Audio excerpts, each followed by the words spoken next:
Welcome to the Foul Play YouTube channel, Open Mic Edition. Thank you, Alice, and greetings and salutations to everyone. Hope everyone's doing well on your morning, afternoon, or evening. Open mic number 107. Today we're taking a step back and we're going to redo a deposition we've already read once, but I think we're smarter now. We're more intelligent. We know more. And I think we can attack this in a rebuttal form much better now than we could way back when we did this months and months ago. So we've got Big Jeff joining us again tonight. He's excited about this as I am. So anyway, let's. I'm loaded for bear, Jack. Yeah, it is Fallon, so I'm with you, man. So anyway, let's let everyone say hello here in Discord, or greet everyone in the live chat, and then we're going to get this going. So, Alice.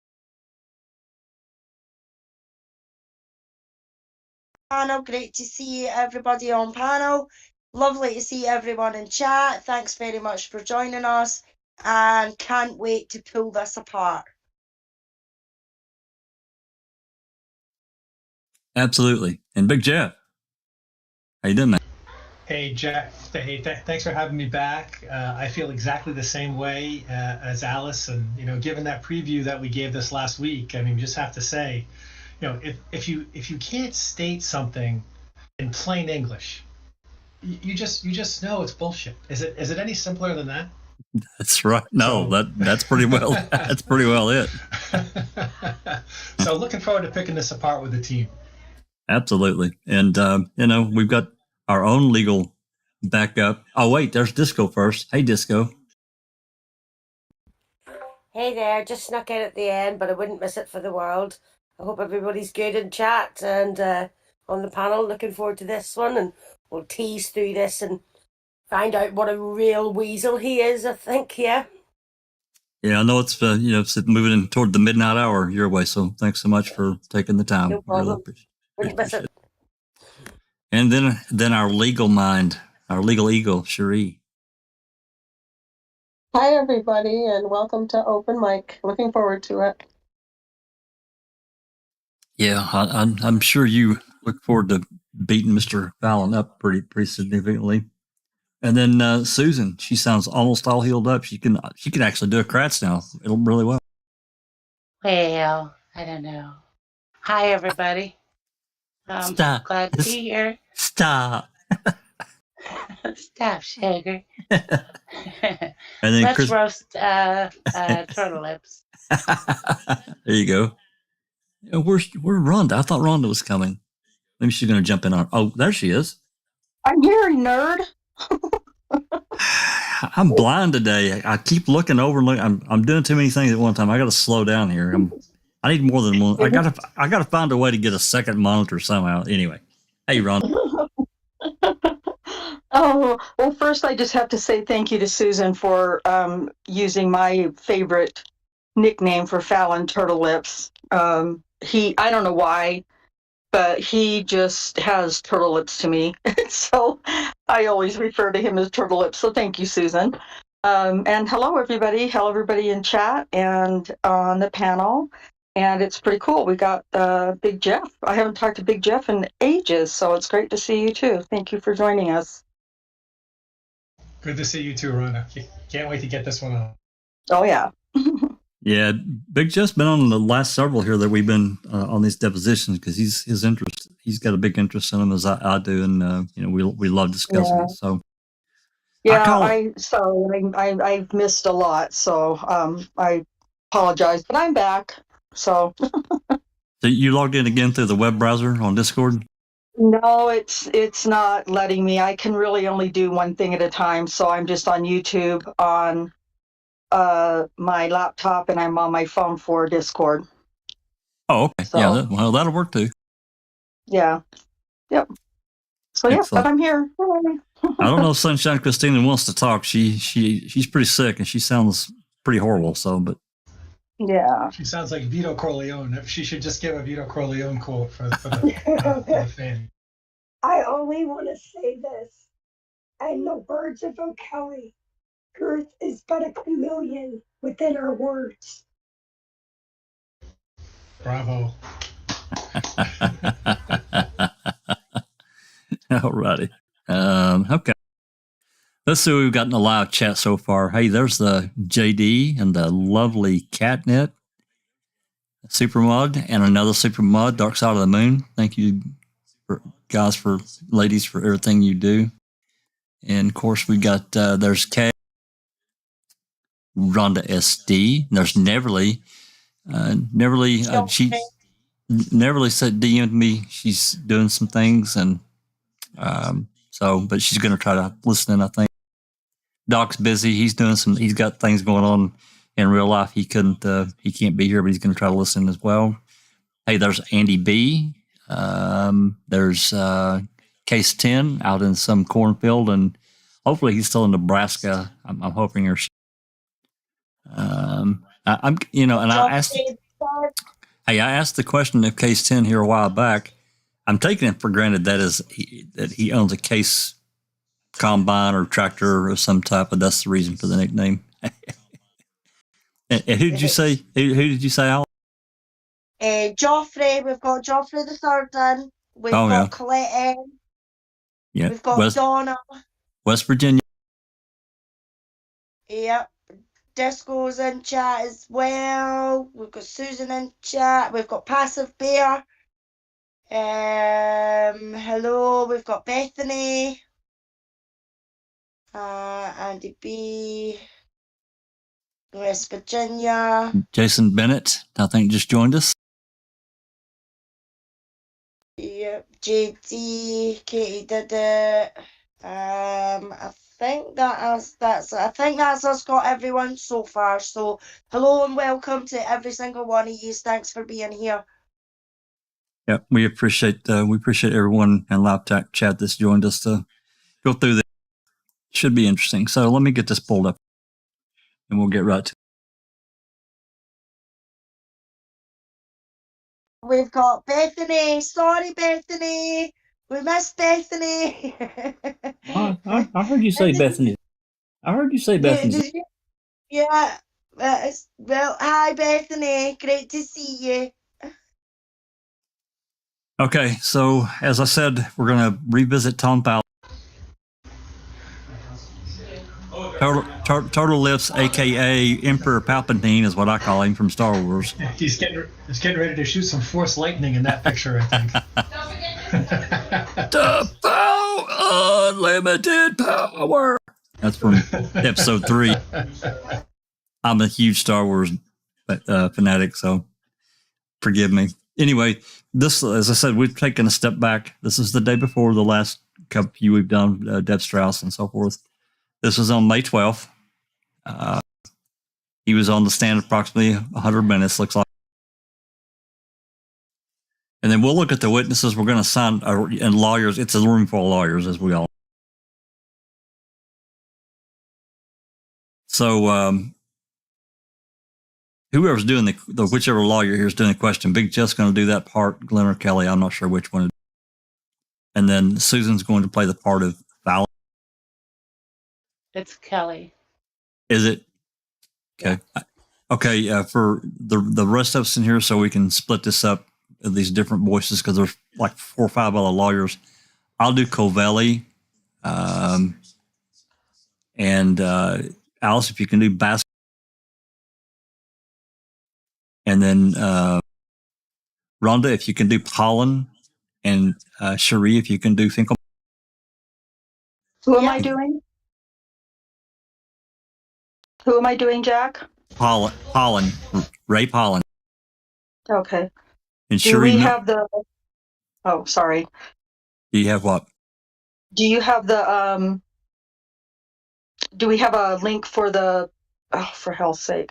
Transcript, yes. An open mic text. Oh, okay. All right. Thank you. I'll grab it. Appreciate it. it's doubt we're going to finish this tonight. So we'll get to where we get to, and we have to have a part 2 or part 3, whatever. But Hey, yeah, we'll just get to where we get to. can I just mention that 9 days prior to Fallon's deposition, Gregory Allen's DNA was collected to be tested for the assault committed while Stephen Avery was in prison. There you go. Now, I thought that the judge signed the warrant to get his DNA, but whatever. It still happened in this time frame, and they kept it quiet. I would really like to know if Fallon knew. I really would. Can't say. I suspect that he did, but obviously we can't prove that. But if he did, and he went through and didn't say anything throughout all this, knowing, God, I didn't even want to think about that. So anyway, got Big Jeff and Susan are going to take the floor now. If there's any questions in the chat, just put it in there, and we'll pause and break it. We'll pause at several points throughout all of this, and discuss, rebut, whatever. So, all right, Big Jeff, I guess you're starting us off there. Okay. Would you state your name, please? Name is Tom Turtlelips Fallon. F as in Frank, Allon. Are you sure that's not F as in fuckface? Well, some people might say that. I have Jack's copy of this, and it's slightly edited. and what is your business address, Mr. Fallon? 17 West Main Street, Madison, Wisconsin. And what's your office phone number? Office phone number 608-264-9488. And do you have a cell phone number? No, I do not. We just check out phones from the pool. But they want to think about getting one. Yeah. All right. And what's your date of birth? Date of birth, July 15th, 1953. Didn't it say 1933? I'm sorry. I'm sorry. And what's your current occupation? Current occupation is attorney. And where are you employed? I am employed at the Attorney General's office for the Wisconsin Department of Justice. And do you have a particular designation as the kind of attorney you are in the AG's office? Assistant Attorney General assigned to the Criminal Litigation, Antitrust, and Consumer Protection Unit. And how long have you been assigned to that unit? I've been with that unit since I started at Justice January 25th, 1993. And what are your duties as an attorney in that unit? Primarily assigned to a criminal caseload. Throughout the years, cases have ranged from arson to racketeering, to child abuse, to sex predator, to cold case homicide. Right now, I'd say probably about 80 to 90% of my caseload is sex predator prosecutions. Remainder is child abuse or cold case homicides. And when you say caseload, are you referring to... That's... I'm sorry. I just want to interrupt just for 1 second. Cold case homicide. Now, of course, the incident in Hennepin County, Minnesota was not a homicide. It still was a cold case. I just wanted to throw that out there. Again, I don't know that he knew that they were going after Allen's DNA for that attack, that assault on that woman, but I suspect he was. He'd been there a long time. I don't know. I'd say Teresa Hallbach's case is a cold case. Well, yeah, it is now. Absolutely. But yeah, absolutely. Anyway, I'm sorry to interrupt. Go ahead. And when you say your caseload, are you referring to trial level cases in which you're involved, or appellate cases, or both? It's strictly trial practice. And how is it determined which cases you'll work on? Usually the cases are assigned by the unit supervisor, Steve Tinker. Sex predator cases are spread throughout the unit, although I seem to have acquired my fair share of them. I'm probably the attorney with the most child abuse experience in our unit.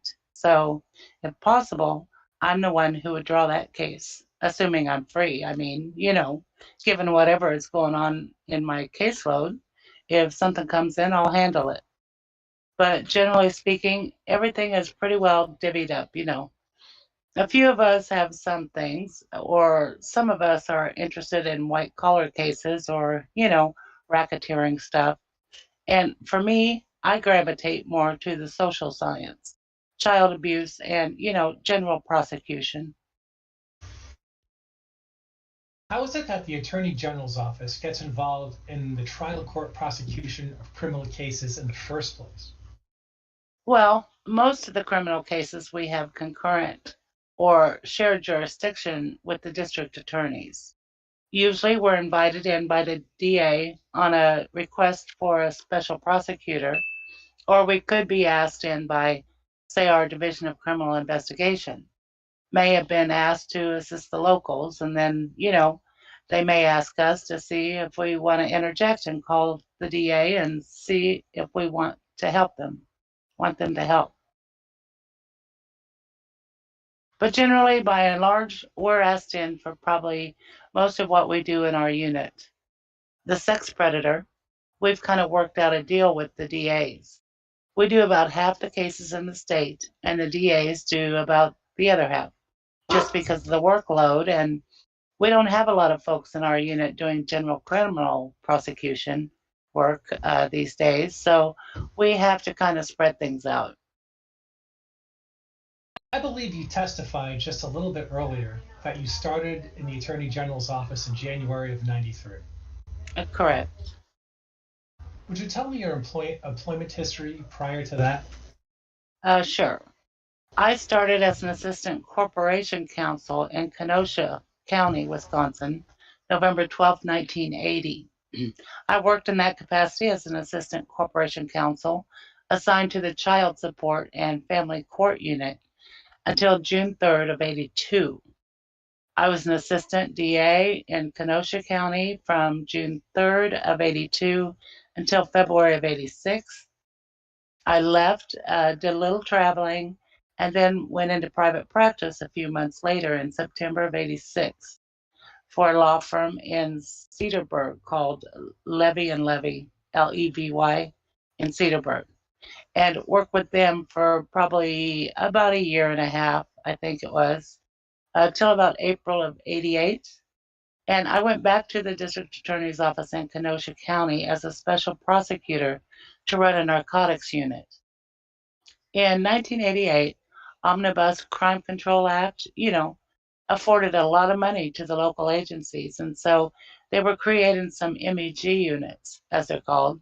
So I was asked back by my former boss, DA Bob Zapp, ZAPF, at the time to run a narcotics unit. So I came back and worked another, from 88 till 93.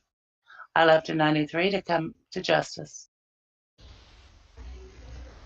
Okay, thanks. Would you tell me about your education, please? Sure. Undergraduate degree at Marquette University, liberal arts, 1975. Law school degree from Drake University, 1980. Prior to the decision by the district attorney in Manitowoc County and the Innocence Project to enter into a stipulation vacating the judgment of conviction of Stephen Avery because DNA exonerated him, did you have any knowledge of the Avery case? Nope, I did not. Oh, shit. All right. And how did it first come to your attention that you were going to become involved in a request for assistance from Manitowoc County concerning the conviction of Stephen Avery? I believe I first heard of our possible involvement through my unit supervisor, Steve Tinker. He indicated that, this is faint recollection, but that there was a request from the DA, whose name escapes me at the moment, to Mark Rohr? Mark Rohr. Sound right? Yeah. To review the matter on our behalf. And I was to assist the two new attorneys and our new to the unit, the creation of our public integrity unit, to assist them, provide some backup consultation services, to assist them in a full review of the matter. And that's my recollection. After we became involved, I did see a copy of Mr. Rohr's letter, but I think I first heard it through Steve Tinker. That's the best I can recall. Okay. And is it your belief that you were selected because of your criminal experience in the actual prosecution of cases, and that was an aspect of the assistance that was being sought by the Manitowoc County DA's office? I think so. That would be my guess, yes. Okay. And was that generally characteristic of what you did in the course of the investigation between, I'm going to say, starting in late September of 2003 and running through until the report was prepared in December of 2003? Do you mean, did I fulfill that capacity as a consultant type of? Yeah. Yeah, yes. Okay. I think that's how I looked at my role in that regard. Sure. Okay.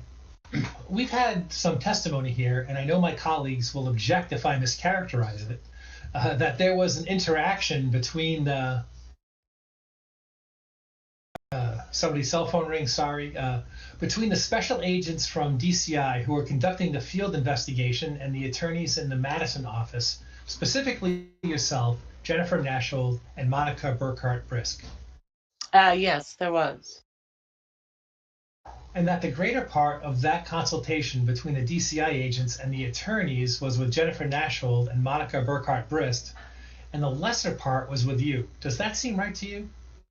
That seems fair, yeah. Okay. And do you recall whether the occasions on which you were asked to provide guidance or opinions or thoughts about the process were generally those in which there were issues respecting the criminal prosecution and criminal prosecutorial matters? Absolutely. Okay. Do you remember the first? Sorry, just before you start again, great question in chat from Jennifer Manning. Hi, Jennifer. She says, if Fallon was deposed, then why was he allowed to be a lawyer for the state? Why didn't JB or DS object to this? I mean, that's a fucking fantastic question. I mean, if he was deposed, why the hell was he able to be a prosecutor on these cases? Because it wasn't just Stevens, it was Brendan's as well. It really is. I never knew why he was allowed to prosecute Brendan. Like, He wasn't a named defendant, I think, is the real reason. I mean, I agree with you all that he was in as the fixer and as, fixing up this cleanup on I-4. And as he wasn't individually named, I think that's what gave him the legal excuse. But to me, he's been deposed. It's really iffy. Maybe our legal expert can weigh in here. Three, any thoughts? No, I agree. It seems like a conflict for sure. That's the excuse they used for letting Lincoln Colburn also, was that they weren't named. I want to add, so Glenn got a cell phone call. What if that call was a tip that Gregory Allen had been linked to another crime? I think it would have been exposed. I think it would have been exposed. I don't think so. I wonder if Fallon was worried about it.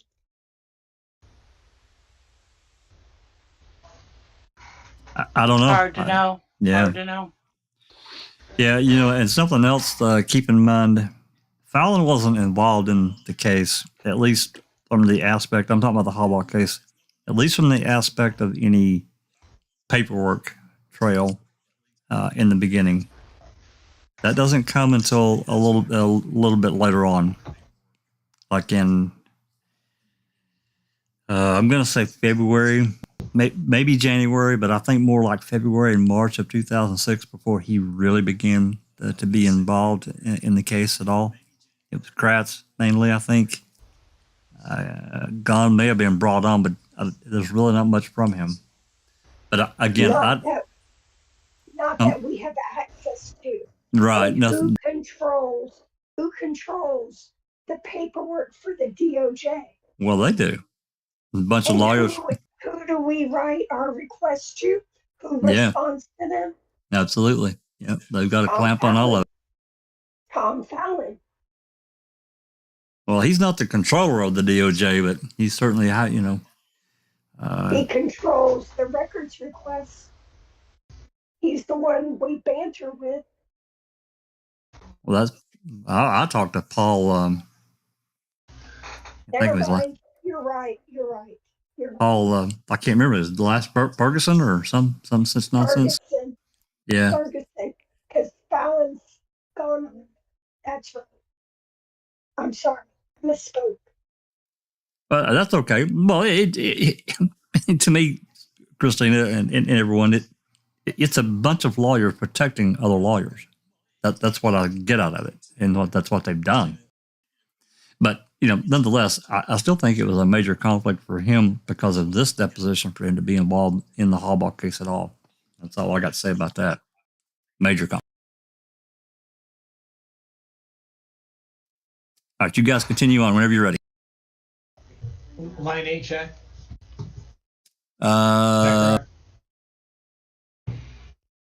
Yes, line 8. Okay. Do you remember the first meeting that took place involving, as I understand it from the prior testimony, Mark Rohr, perhaps an assistant district attorney from his office, Michael Griesbach, yourself, Jennifer Nashhold, Monica Burkett-Brist, Deb Strauss, and Amy Lehman? Now that you mention it, I do remember a meeting. If you had asked me that 10 minutes ago, I'd say no. But yeah, I do, but couldn't possibly tell you when that was. And you did a better job at figuring out who was there because I couldn't have. Well, yeah, there was. We've taken testimony here today, so. All right. So you're ahead of me there. But yeah, I do remember the first meeting. And I think that's when we got the box of stuff, meaning his file. That's about probably the only thing I remember from that meeting, really. His file being Mr. Rohr's file. Yeah, the Manitowoc DA's file. Okay, on the Avery case. On the Avery case, yeah. And do you remember whether he presented to you that he was troubled by information that he had received since the exoneration of Stephen Avery had become public? That people in his office were saying, I remember that case. We thought at the time it wasn't Stephen Avery. It was Gregory Allen, and we told that to the DA and to the sheriff. He was coming into the AG, Mark Rohr, was coming into the AG and saying, listen, this is troubling information to me, and I want your help investigating it. Mr. Gobelli, objection to the form of the question? I join in that. Do you understand the question, Tom? Because you can answer it if you understand it. Yeah, if what you're asking me is, do I recall him saying one of the reasons why he wanted us to take it was he was troubled by these supposed rumors or comments he received from his staff, you mean? Yes, that's what I mean. Yeah, faintly. I don't have a real strong recollection, but it's possible, yeah. I want to show you Exhibit 5. I'm going to be directing you, so I'll just tell you. Sure. To the third full paragraph from the bottom at bait stamp 5614, take whatever time you want with the document. Sure. Itself to make sure that you recognize it.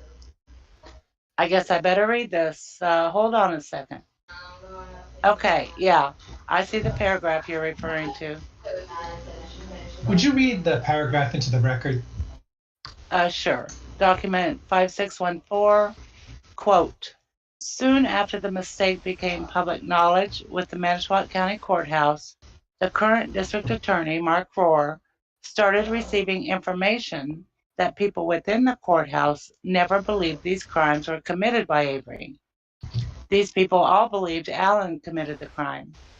Some of these individuals even stated to DA Rohr they made these concerns known to either the district attorney at the time, Dennis Vogel, or the Manitowoc County Sheriff, Tom Kasurik, end quote. And do you remember a discussion at the initial meeting that we've been talking about as to who those people might be who were saying these things to Rohr? Faintly. And, I'm not sure if it was at that meeting or I heard somewhere else. But something sticks in the back of my head. It might have been one of the former secretaries from the DA, but that's the best I can recall. You don't remember any names? No. Do you think that the subject matter, that is to say, the identification of those people and what they were saying, was important? Well, sure. I mean, if you're going to run down an investigation, anybody who's got a lead or an idea, it's certainly worth pursuing, sure. And that would be true of Mr. Rohr himself, right? Having, since he heard these statements? Yeah, I would think so. Do you know whether or not any investigatory interview was conducted of Rohr by the Department of Justice? I don't know specifically if they formally interviewed him or they just got ideas from him. I don't know if that was ever formally done. I want to pause here just for 1 second, guys. And this is just from my observation. And I don't know, I've been in, supervisory capacity. I did that for many, many years. And typically speaking, and especially, I would think in a legal sense, certainly, Big Jeff or maybe others can comment. And when you have a meeting, per se, with a number of individuals, someone is designated secretary or someone is designated to take meeting minutes if it's not recorded.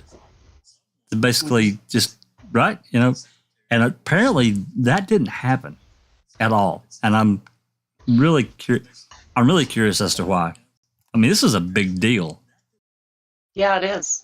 I agree, Jeff. Especially what you called, what I would call the kickoff meeting, right? Yes. Yeah. As the lawyer for the state, who's really responsible, for report consolidation, it seems to me that he ought to be damn sure of what the exact objective of this thing is, and better be paying special attention to what Rohr says, because they better answer the question regarding what Rohr asks. So his recollection seems a little bit faint, especially since he would have read pretty recently, right, the reports of Strauss and Lehman as they were put together by Jennifer Nashold into that final report. Did you say you didn't read the reports by Deb and Amy as they related to the text that Jennifer put down? Yeah, Right. this is like a year and a half later after all this started, something like that. Yeah, basically. That investigation started in seemed like it. September 2003. Yeah, something like that, and yeah, that's right. So yeah, a year and a half later, approximately. Mm-hmm. Yeah. The date of the Peg whitewash is like 2000. But 2005, 2004. four. That's right. Early 2000. Yeah. No, 2004, Yeah. and then Avery filed a lawsuit in October of 2004. Jack? Yes, Ron. Go ahead. I just wanted to read a comment by Jennifer Manning because it made me chuckle. She said, listening to all these depositions, they sound like it's a joke the way they give their answers, or maybe it's the way you all are reading. Laughing to myself, she says, and that is part of it, Jennifer, because those of us who have read a lot of depositions and the trial and different things that we've read and recorded for you all, even though none of it's a laughing matter, Well, I'm going to speak for myself. I like to read and make fun of the dumbasses like Turtle Lips. So yeah, some of us do take some liberties with making the dipshits look, as dumb as they are. But for the most part, we read what's there. So they do make it sound like it's unimportant, and maybe it is like a joke to them, but they do make it sound very unimportant and very blasé. Oh, I don't really remember. Oh yeah, I do remember a meeting. It's just all bullshit. So your comment is very valid on both counts. It is. And just to add a little bit to that, when we memorialized the pretrial motions and all the replies, and then we went on and did the Avery trial, and we've just about done all the Dassey stuff. And when you start reading through all this material, there was no specific decision to say that we're just going to robotically read it, because I'm going to tell you, it was really difficult in that aspect, because just as Rhonda said, some of the stuff that they came up with as replies and excuses, it was nuts. It was, and it affected us personally, and as we're reading through this stuff, and some of this crazy stuff, and you get into a guy like LeBeau from the FBI and how he handled his questioning. Oh my Jesus. God! And then think about Mark Rohr in these series of depositions. This guy said, "I don't recall 137 times," and this guy's a fucking prosecutor. Pardon my French. So Yes. you're right on both accounts. As this was Rhonda said, that's my perspective. Yeah. Well, We did and go a bit overboard on the trial readings. we did. Well, Yeah, it's a little. A whole lot. We trust me, we did a lot of re-recording of stuff because some of it was so incredibly ridiculous that, like, I would be, because I never read any of it beforehand. I read it cold. As most of us, all of us probably did. I would just read it cold. So as I'm reading those things, I'm reading along going, are you fucking kidding me? And Yeah. it was hard to, I would just say that as part of the line because I would just be so outraged or shocked or surprised at some of the stupid remarks or comments or whatever. And then, somebody would laugh or chuckle, and then, Zoe would say, okay, let's go back to this and do it. So it was tough to not, I guess I couldn't be, I would do a lot of ad-libbing if I were some sort of an actress. Let's just Zoe say had that a lot of editing. Yeah, she did, and she's damn good at it. But this is the reason why that Rhonda and Neverly can never be recorded stuff together again. They're banned. They're completely banned. Come on, Rhonda. It was so. Oh yeah, if you haven't heard Rhonda and Neverly, go back and listen to the student's trial when the Buting was cross-examining LeBeau. Oh dear, what's that, Alice? I mean, it's not just that. I mean, Jennifer's right. It is a fucking joke. I mean, we try and make it sound that wee bit better the way we try and read it, and we put the wee bits of nope and things like that in, because reading them, they are a fucking joke. You know what I mean? You're seeing it there in black and white, and it's hard to believe that these people were actually saying half the stuff that they were saying, and half the stuff that they remember when it's something about them, but they can't remember who told who or who said what.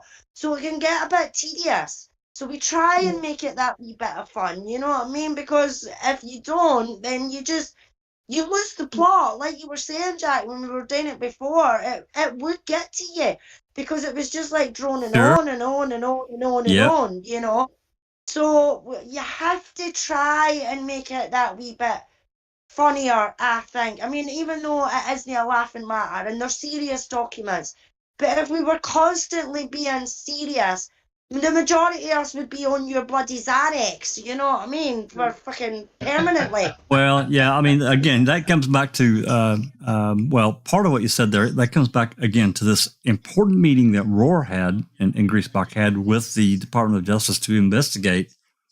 And no one took notes. No one did a meeting. The kickoff meeting. The kickoff meeting. Yeah. Come on, man. I mean, I bet you they would have signed into the building to go to the meeting. That's probably the only thing that there is written down. Probably. It's just, I mean, it's just absolutely asinine to me. And from that aspect, again, this goes back to Jennifer's comment. It was kind of a joke. You didn't even take notes during the fucking kickoff meeting? What the hell, man? This is a big deal. It is quite like weird what sticks in your craws. Like they're supposed to be lawyers, especially to somebody like Fallon, who I'm sure he knows the law. He does know the law very well and understand and learn volumes and volumes of this stuff. But then magically can't remember and is prepared to make himself look incompetent. Yeah. To lie essentially or skirt the issue, and that kind of annoys me. They're very fast and loose with that when they remember and when they don't. Yeah. Just before we get back on Yoga's comment. Yoga's comment? Yeah, read that. Yeah. Want me to read it? Yeah, go ahead, Big J. I'll read it. If you asked me 10 minutes ago, I would have said no. What kind of answer is that? That's an easy one. It's a fucking lie. Right? I mean, he obviously remembers that. I mean, he's been thinking about this up to the second that the deposition started. He's when you go to a deposition, you're on the hot seat. Your mind can't help but go through the aspects of the things that you've been through, and he doesn't remember the kickoff meeting. Yeah, what kind of fucking idiots does he think we are? You know what I mean? It's just a ridiculous lie. It is. It's insulting. Yeah. So just before we get back onto the reading, we've had a few more join us in chat. We have T1 in the house. We have TTM Fangirl. We've got Nan's Life. Yoga for the Ageless has joined us. Cher has joined us. TJ has joined us. Kelly McCallion has joined us. Jennifer Manning. Our William. So hello to you all and welcome. Thank you for coming again tonight and listening to these jokes of a deposition. Yeah, thank you, Alice. Yeah, thanks for coming, everyone. We appreciate it.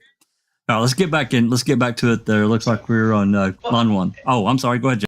Well, as long as we're making comments about this, I mean, there's one set of questions that they asked Tinker, and they asked Deb, and they asked Amy, and all three of them gave different answers, right?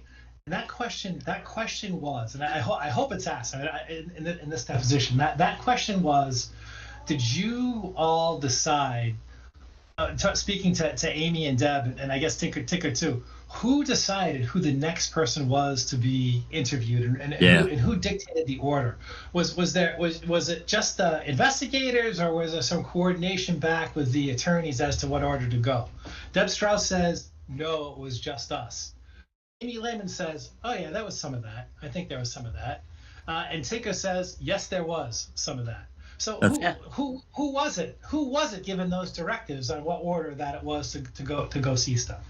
To me, listening to Jennifer Nashville's deposition last week, to me it sounded like she was sort of driven. She even though she did have that one slip up, which I'm willing to give her a pass on, it sounded like she was a person of integrity. So to me, if there's somebody puppeteering behind the scenes, it just knowing what we know about this guy, I just strongly believe in a non-accusatory way that it was our friend Emperor Palpatine here.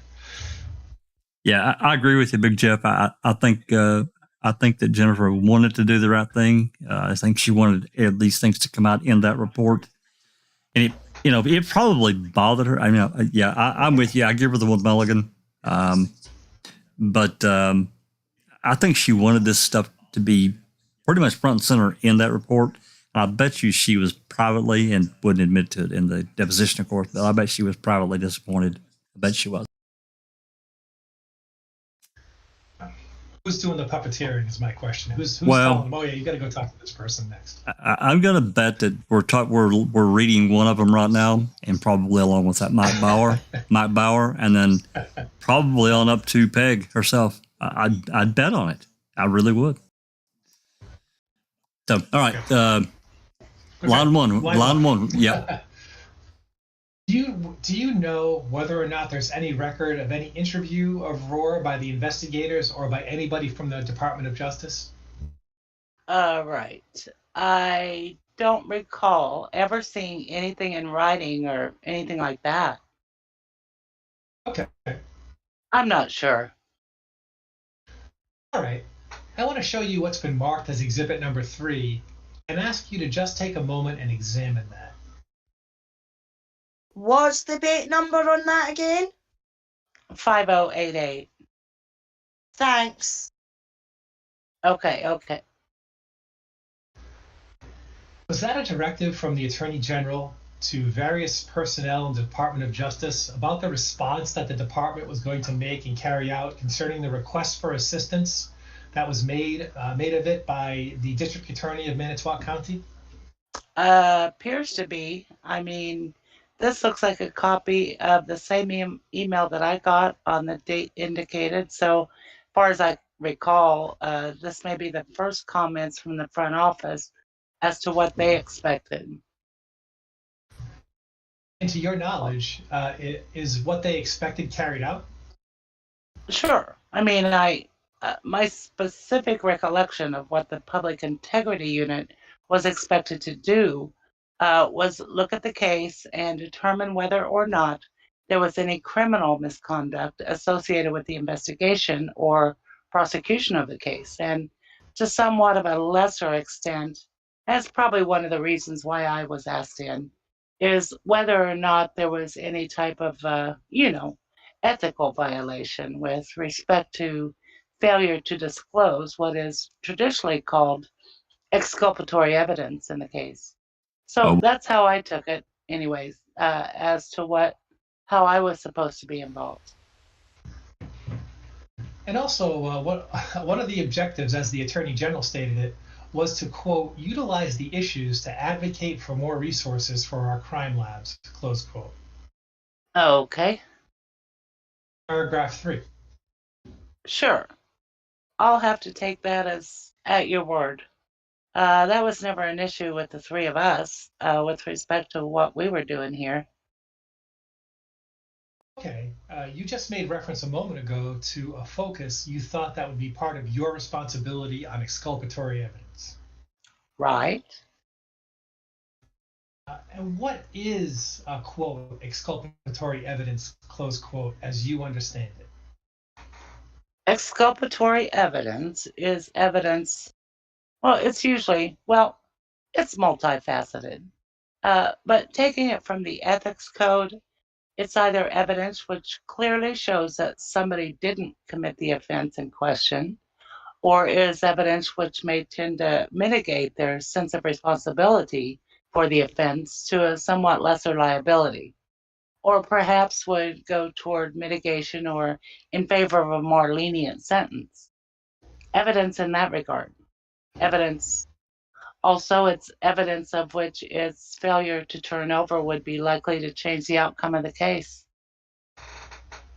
The word exculpatory, quote unquote, means evidence which may have a tendency to exculpate the person who is accused. Certainly.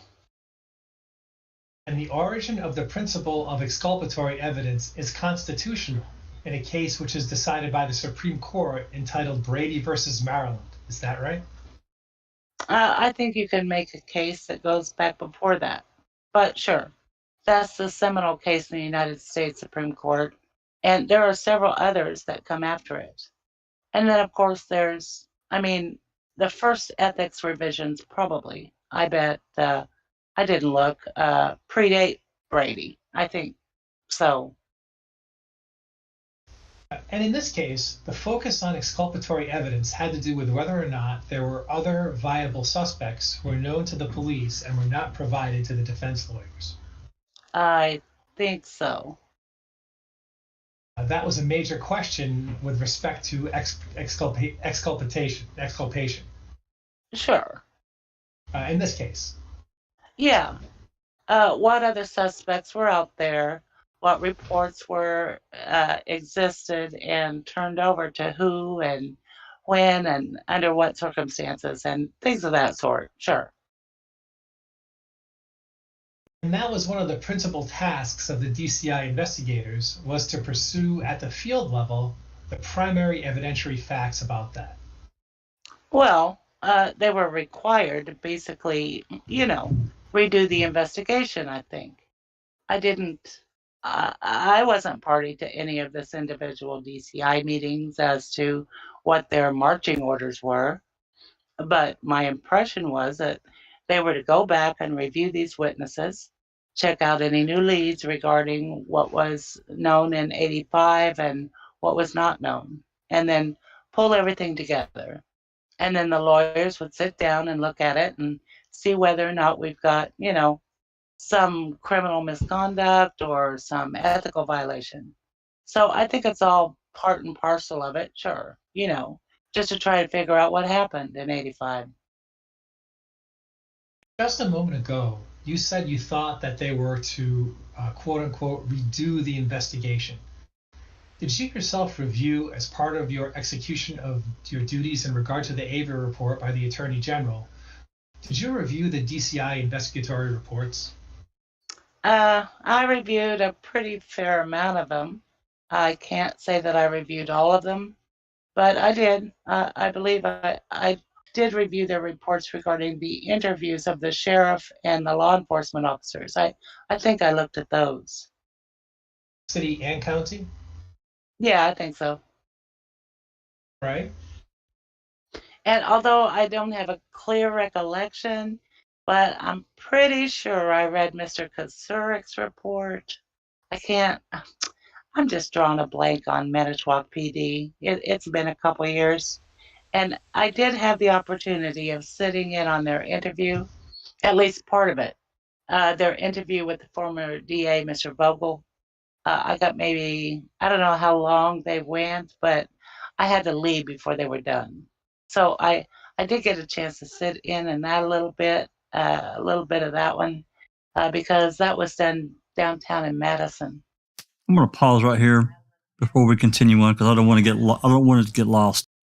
And I don't remember if it comes up again later, but I want to talk about his definition of exculpatory evidence. Give me just 1 second.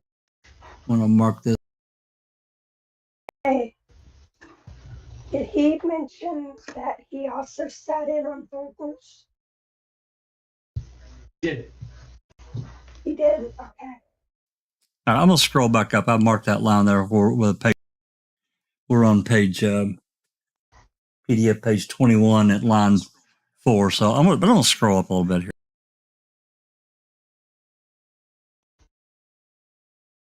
Because his reply on exculpatory evidence. Did it go? Yeah, there it is. What is exculpatory evidence as you understand? And this long, drawn out, blah, blah, blah, blah. It's too much. I mean, to me, he's, I don't know. I don't know. It's almost like he's trying to manipulate what it really is. John? Yeah. I also think trying to manipulate what it is and trying to kind of make it sound like something that it isn't, just to cover his own ass. He has to know what exculpatory is. And I, just knowing what little bit I know, I can explain exculpatory. Yeah, Brady versus Maryland is one quick way to say it. But, Kim Davis did the same damn thing in her deposition for Daniel's. Oh, God, yes. Oh, God, yes. I remember that blinker. Oh, my God. Yeah, one of the plaintiff's attorneys asked, could that be exculpatory? And he said, "What's exculpatory?" And I about lost my shit. Are you kidding me? You're an investigator, a detective for 20 some odd years, and you don't know what exculpatory means? Come on, man. Yeah, she's a So seasoned detective. She damn well yeah, better know what it is. and as a very what is the word, highly regarded attorney, Turtle Lips knew what the fuck it was too. There was no reason for him to go into this. Well, it's, it's ridiculous. He knows what it is, and he's trying to make it sound like it's something that he didn't do. Exactly, and that's the reason I wanted to pause and point this out before we continued on, and it got lost in the shuffle. Big Jeff, or anyone else want to comment? Yeah, I do. I mean, he gives a very specific example of what he thinks is exculpatory, handing over the names of other viable suspects to the cops. But if you harken back to the Strauss and Lehman depositions, one of the things that they talk about was had anybody from the Manitowoc Police Department actually talked to Kasurik during the short time after the arrest and talked about their concerns about Gregory Allen. And we played the Mike Griesbach tape where he says not only did Bergner of the Manitowoc Police Department go to Kasurik, but he brought Penny Bernstein with him when he did it. That's right. Sure. And that is a good example, my friend Fallon, of exculpatory evidence, because the victim herself at that time was concerned enough, because she was getting goddamn phone calls from Gregory Allen, that she went to the person she knew, Bergner in the police department, said, "Hey, I'm not even sure I'm not sure it's him. Maybe we should go talk to Kasurik about this." And that is a perfect example of something that was never related to defense, didn't end up in Peg's final report, and it was one of the exact things that they're specifically trying to hide, and either hid it from Inspector Clouseau, Lehman and Strauss, or they found out about it and buried it. But one way or the other, it never saw the light of day until Griesbach squawked about it in that other conference. And it is a great example of just what a crooked road they took on this. Absolutely, you nailed it right there. I was thinking about that interview, and I was hoping you would bring it up. That is a perfect example of exculpatory. That Also, Go ahead, I just want to add, as a detective, Berger would have went to Bernstein with a mugshot of Allen, and she would have said, "Yeah, this looks like the guy." This is all info they're not going to volunteer. But let's be real here. That's how cops operate. He knew about Allen. He knew Allen was the guy because he had assaulted a woman on the same stretch of beach 9 months prior. And they intentionally buried all of it. Absolutely buried it. You're right, Susan. Nope, I'm good, Jack. Okay. Well, anyway, Doc had talked about this the other day recently about Fallon's explanation for what exculpatory evidence is, and he's right. It's too long, it's too convoluted, and as Rhonda said, he's trying to manipulate and massage this into a different direction. And this guy, I hate this guy all you want, but this sumbitch is dangerous. He knows the law inside and out, and he's really good. He's really good. He's a master at finding ways to get around the current statutes, whatever they were. What did O'Kelly say? Truth is but a chameleon within our words. Well, there you go. Bravo. Absolutely. Okay. Any other comments? Anything from I didn't see anything in the live chat, so I'm gonna guess that we're good to go. Let me scroll back down here and we can get rolling. Any other comments before we start?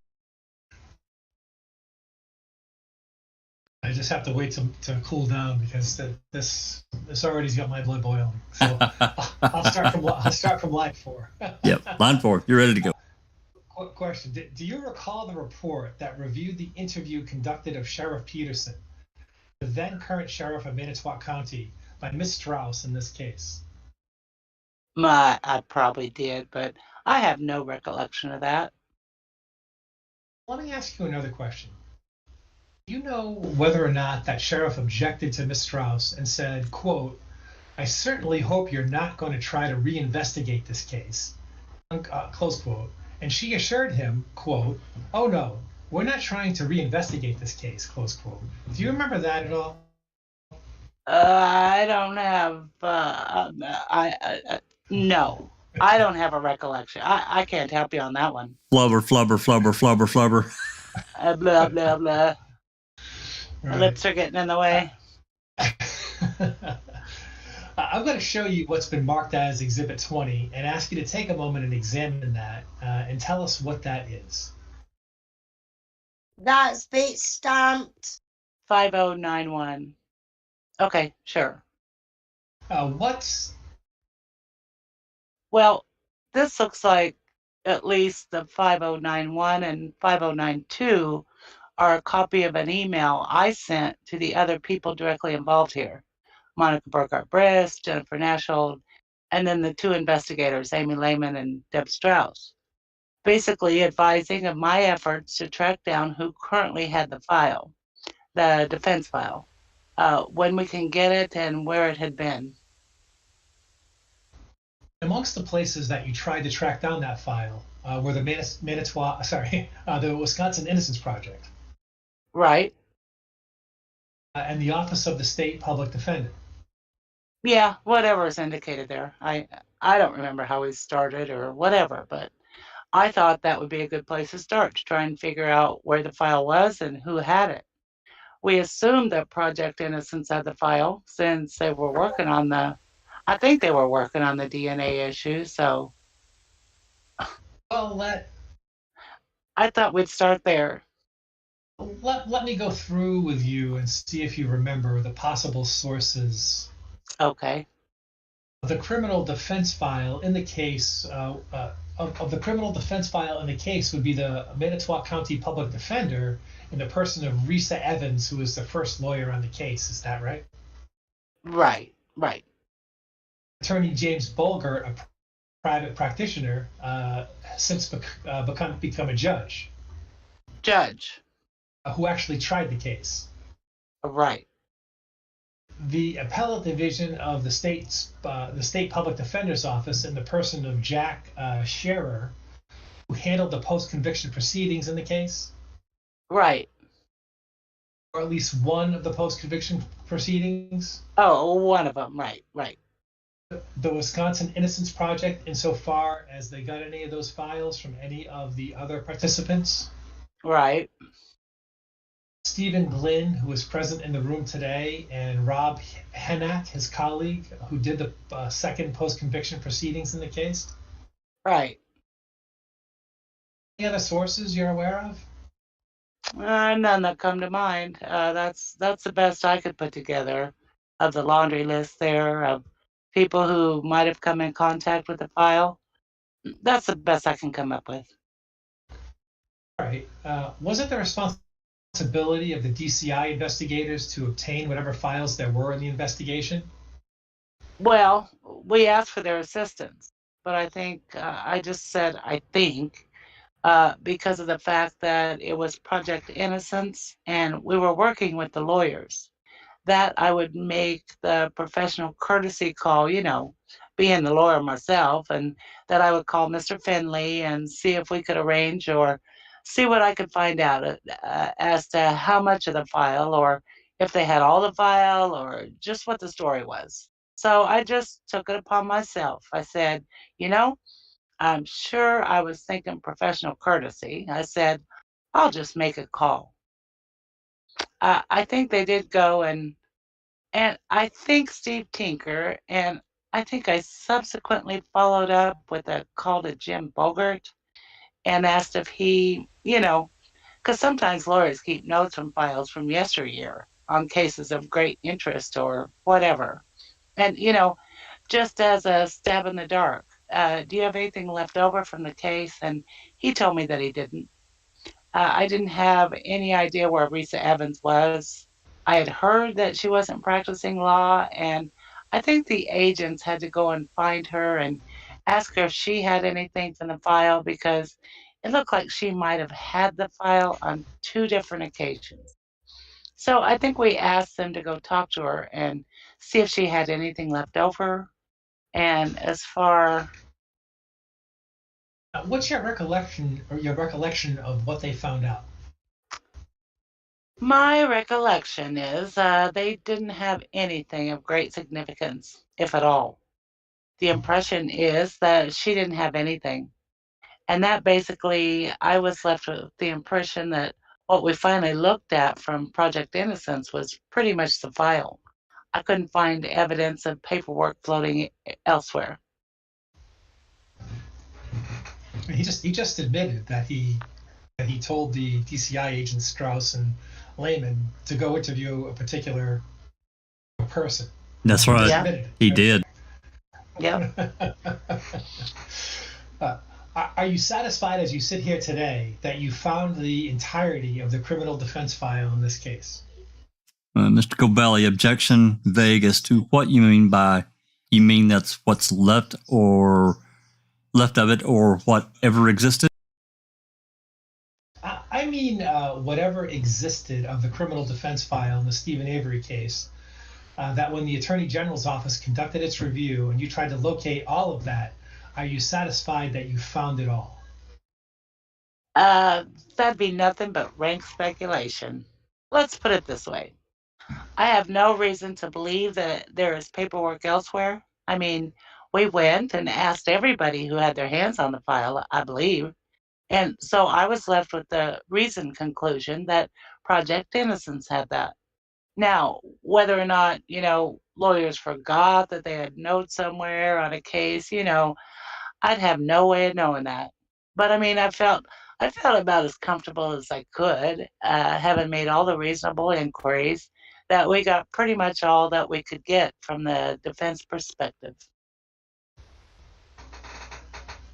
Apart from your own courtesy-based efforts to get the file from the Wisconsin's Innocence Project, are you aware of any other gathering of primary information, whether from witnesses or paperwork, that was done by any of the lawyers in the Justice Department, in distinction to the DCI investigators?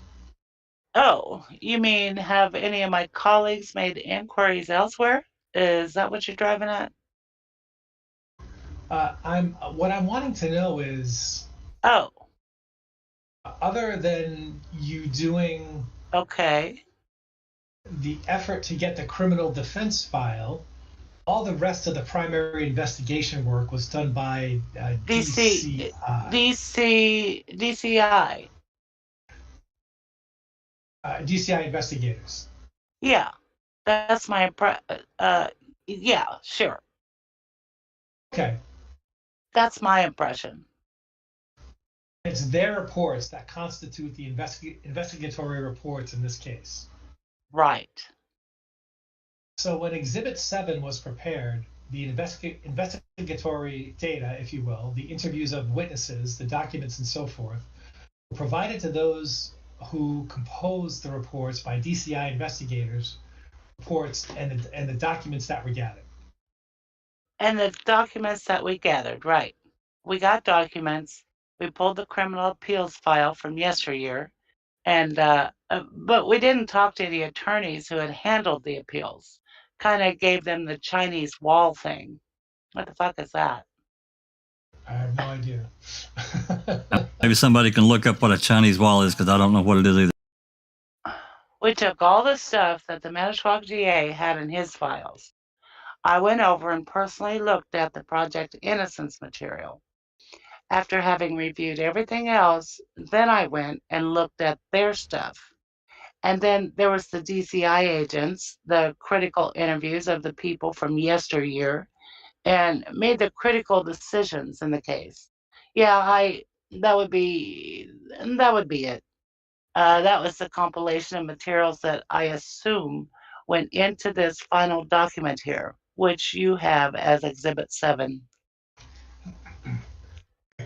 If we can comment on that answer, Please. I think it seems to me that as I read this, and I'd love to hear the panel that he is revealing a deeper level of involvement in the sort of the running of this operation than he has before. If I'm reading this right, he's the one that went over to the innocence file, right? Yes. But at the same time, it seems like he's removing himself also. I think. Well, he's trying to, but Yeah. give anyone enough rope. I don't care how smart they are. Look at Ted Bundy. Give anyone enough rope, they're going to hang themselves if they're not being honest. Yeah. I went over and personally looked at the Project Innocence material, right? Yep. Is he the only one from the official? And then what does he say next about making the critical decisions? Yeah. Who made the critical decisions? Yeah, I would be okay. Yeah, that would be it, right? Is he talking about himself making the critical decisions, or is he talking about the critical decisions that were made in the Avery case? I'm having trouble parsing that answer that he's giving on lines 23 through 25. That's a good question. That's a good question. I don't know. Yeah, Pete Moss in chat says Chinese wall, a virtual barrier intended to block the exchange of information between departments if it might result in business activities that are ethically or legally questionable. Thanks for that, Pete. Yeah, I found another one. I actually looked it up myself, and this one is much shorter. It says an insurmountable barrier, especially to the passage of information or communication. So, wow. It's supposed to be to address something about the conflict of interest. That's what they're trying to portray. Also, the attorneys who handled the appeals kind of gave them the Chinese wall thing. That's what he's trying to present, yeah. Now, we've spoken on this before, I've always found Fallon's title, his intentional twisting of the Innocence Project to project innocence. That's always like shown me how he looks at people in prison, right?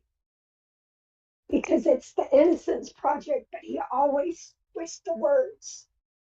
Project Innocence, yeah. Project Innocence. I think that's deliberate. Like he's heard it said back to him 3 times, and it just sounds like he's trying to turn it into somebody's little, like a wee school project. Like the language, the way he just mentions it, I think it's so disrespectful. I think he's trying to diminish the work they're doing. Yeah, absolutely. Absolutely. He doesn't take it seriously. So rather than actual innocence, they're just trying to project innocence even when it's not warranted. Is that kind of what you're saying? Exactly. Yep. Exactly. Yeah, makes sense. Yep. Yep, I absolutely agree. That's a great observation. Absolutely. Yep, I think that's spot on.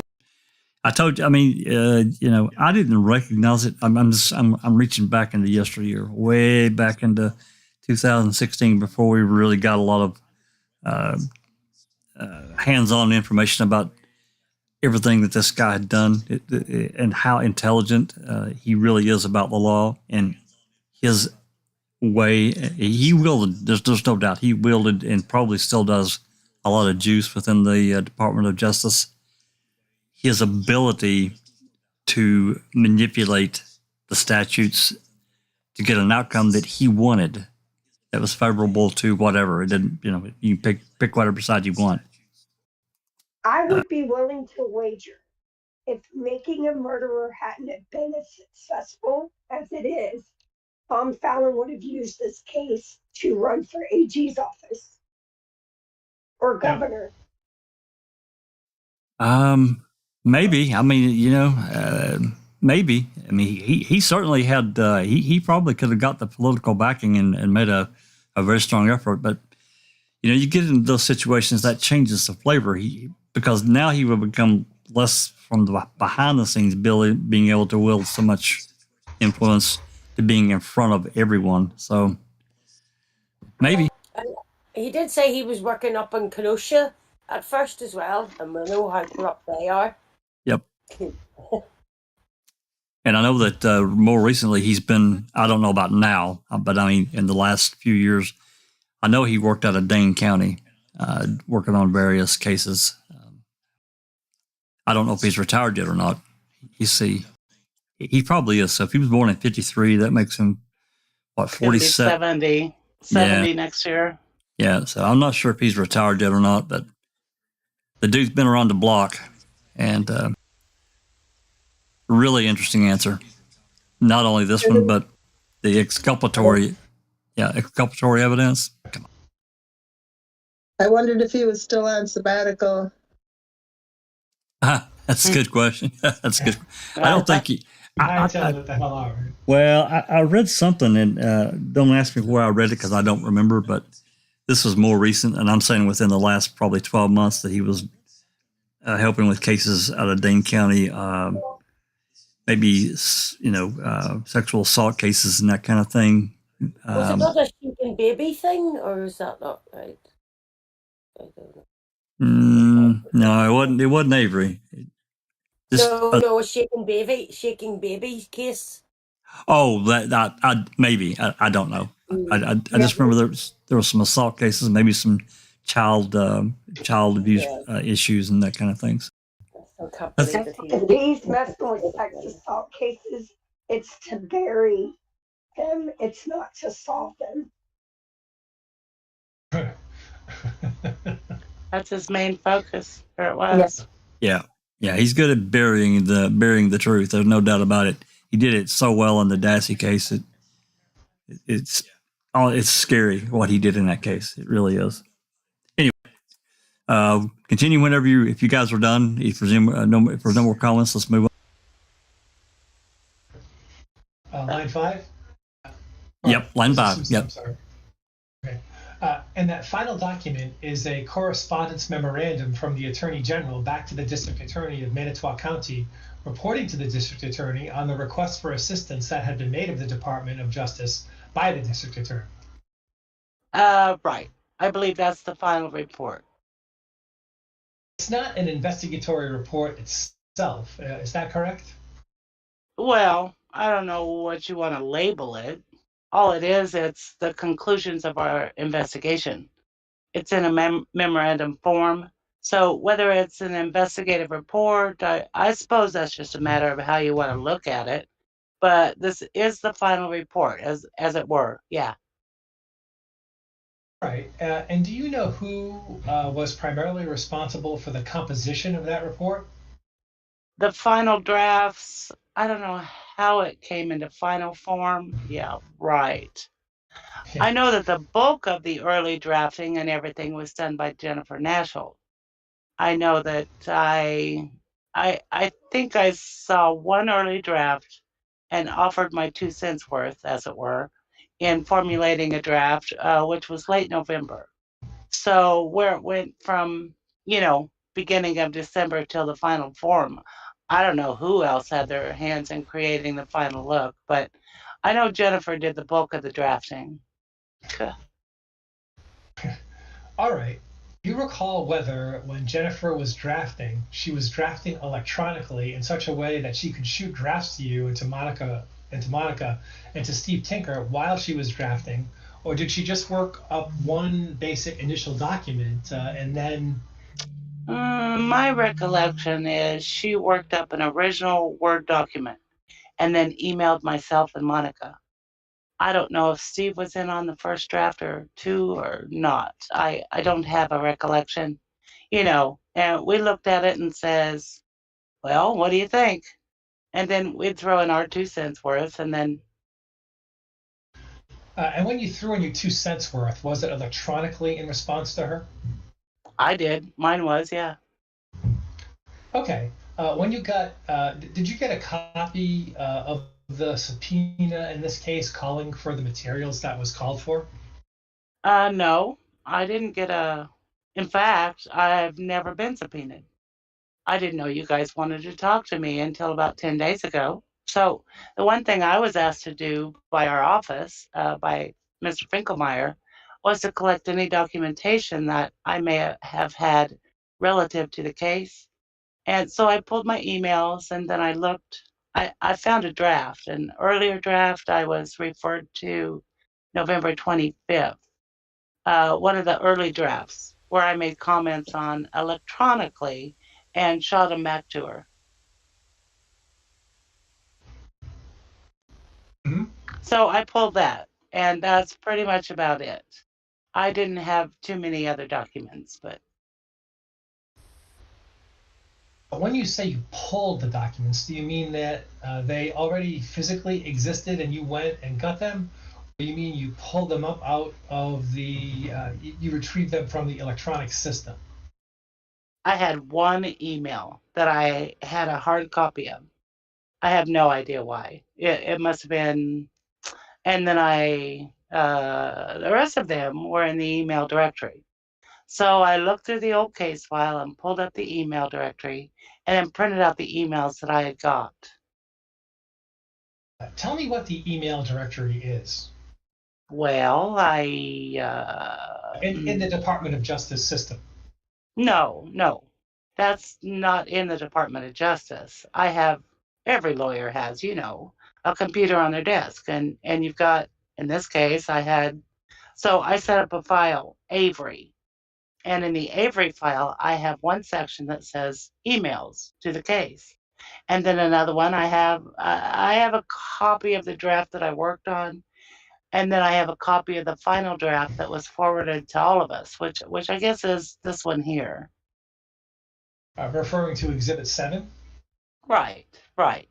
And so I went into the email one and looked at all the emails I had, and then just printed them out and gave them to Mr. Finkelmeyer.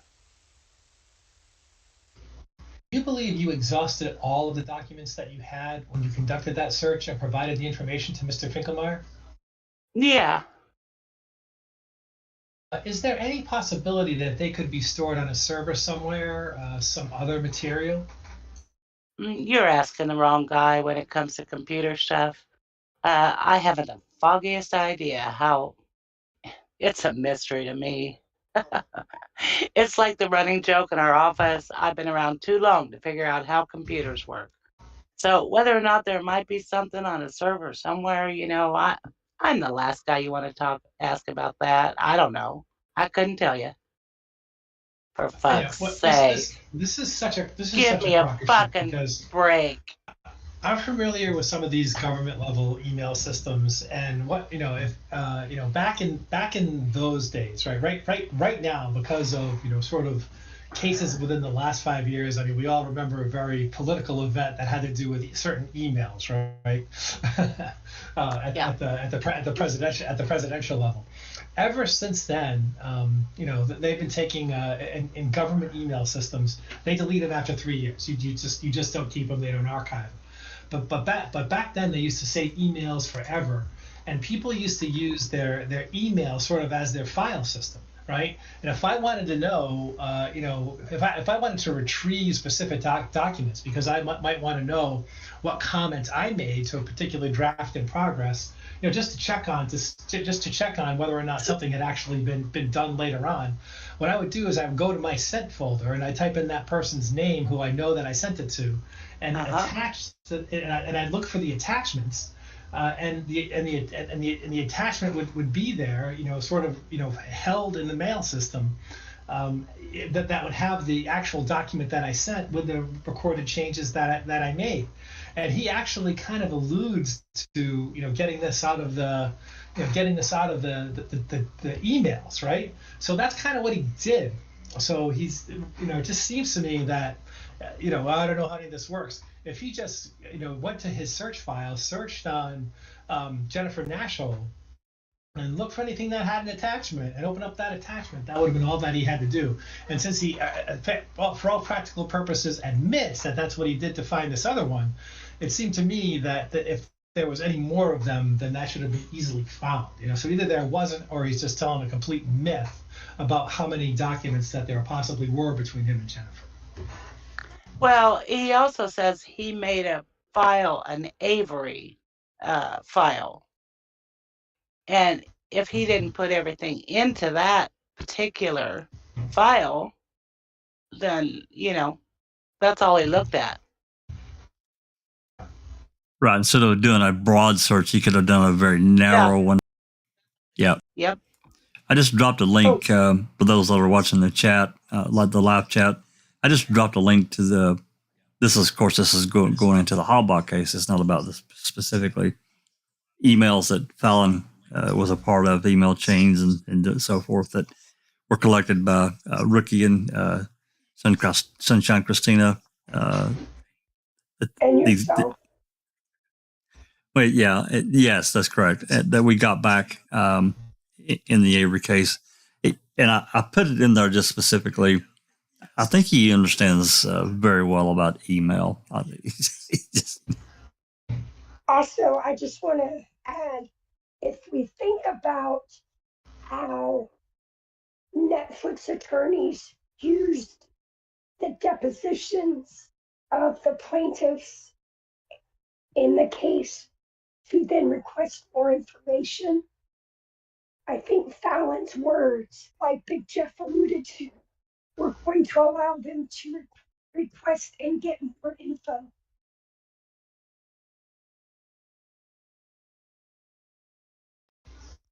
I just popped in an email there. This is one of the ones I was talking about. There were several. I'm not going to leave this out, but just a second. But it's just to show that this is, of course, this is much later. This is a 2020 email, but and I'm sure he didn't know as much back in 2005 as he knew then. But this is a smart guy. Don't ever forget, this guy is smart, and I dare say, just as Big Jeff and everyone has said, it's complete bullshit.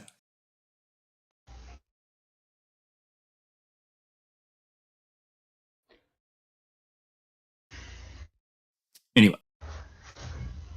And 3? Yeah, I think so. Yeah. What line are we on? Line 3. Okay. The report that was prepared and the dialogue that preceded the final draft of the report, there are statements about a comparison conducted by somebody between the public defender's file, or the defense file, if you will, and the prosecutorial and other sheriff's file as to materials concerning other suspects. Okay. Were you the person who made that comparison? Probably me, I would guess. I know I'm the guy who went to the Project Innocence to Mr. Finley's office and spent a couple hours one day. I think it was I know it was a couple hours on one day. Whether I had to go back, I don't remember. But I remember sitting there with a stack and going through it saying, quote, okay, we got this, we got that. We don't have this, end quote. I was looking to see what they had in their file. And so in terms of the prosecution file and what the defense file had, that would have been me. I mean, whether somebody else did or not, I couldn't tell you. But my guess is that was me. I just got to interject bullshit. He spent a lot of time doing this. There's no doubt, because he's waffling there. You can tell in what he said. Anyway. Yeah. He's just trying to whitewash it and sweep it under the rug. Yeah. It's like he did. Yeah. I mean, what's he actually saying he's doing there? Do you know what I mean? He's a high-paid, individual, and it sounds like he's doing a filing system. What is he doing with those documents? He Just barely looking over remembers him. what he's doing, but I kind of remember doing this and that would have been a comparison, and that was me. And he's not being specific. Yes, and he goes, well, we don't have this. What did you do about the things that he didn't have? I don't know. It seems weird. Yeah, he's waffling too much. Fallon is like I said, he's a very directed and smart individual. So he's waffling here. There's no doubt in my mind. He spent a lot of time. He'll stick to being stupid. Well, it sounds like he went to Keith Finley's office to see what evidence they had, to see if they had connected all the dots. Yep. So he would know how to prepare for his testimony and prepare the witnesses that were going to be deposed. Yep. That's exactly right, Christina. All right, Big Jeff, you can continue. Line 20. When you went to the Project Innocence and conducted that comparison, what was it that you were carrying with you that came from the prosecutorial file that you wanted to compare to the defense file? What did you bring with you? I brought with me everything we had that we dug up regarding police reports on Gregory Allen that we pulled from the DA's file, and then to see if any of that information had found its way into the defense file. Do you think it would be fair to say that you also checked to see if there was any information about Gregory Allen in the sheriff's file? I might have. Yeah, the hell, you did it, you motherfucker. Go ahead. I suspect that I did that. For whatever reason, I don't have a clear recollection of that. My guess is that I would have. Although I do remember finding reports of Gregory Allen in the DA's file, which indicate they were received from the sheriff's file, the sheriff's department. And I do remember seeing reports of other possible people, other suspects other than Allen. Because I think there might have been another assault. This is the DA's file? Right. My question is, okay. Did you check for any information about other suspects in the sheriff's office file and take that with you if you found any when you went to compare it to the Innocence Project defense file? Boy, I don't have a clear, I'm sorry. I don't have a clear recollection. That's interesting. I'm going to need to take a fucking shower after this because it's so slimy. I just feel it dripping. Yeah. What's so greasy slime ball answers? I can't. Well, I just happen to have a sharper recollection about this, but it falls exactly short of where you need it to have to be meaningful. Hey, What's that, Christina? Does anyone think that Glenn is asking if he carried the Jean Couché odd 96 interviews with him? Well, I guess you could include that. He didn't say specifically, but it's possible because that would have been part of the defense file, right? So let's do a hypothetical, and I hate that my voice is horrible, but let's say hypothetical. Let's say that entire 96 Couché interview that makes no sense, where he interviewed those 3 detectives right out of the blue. We talked about it. Yeah. What if they generated those reports and Fallon went to try and plant them and Finley caught him? Well, yeah, that's possible. Total speculation. Yeah, it's speculation. It's possible, I guess. It is speculation because there's something they're trying to distract from with that entire thing. I don't know. Let me think on it some more. Okay.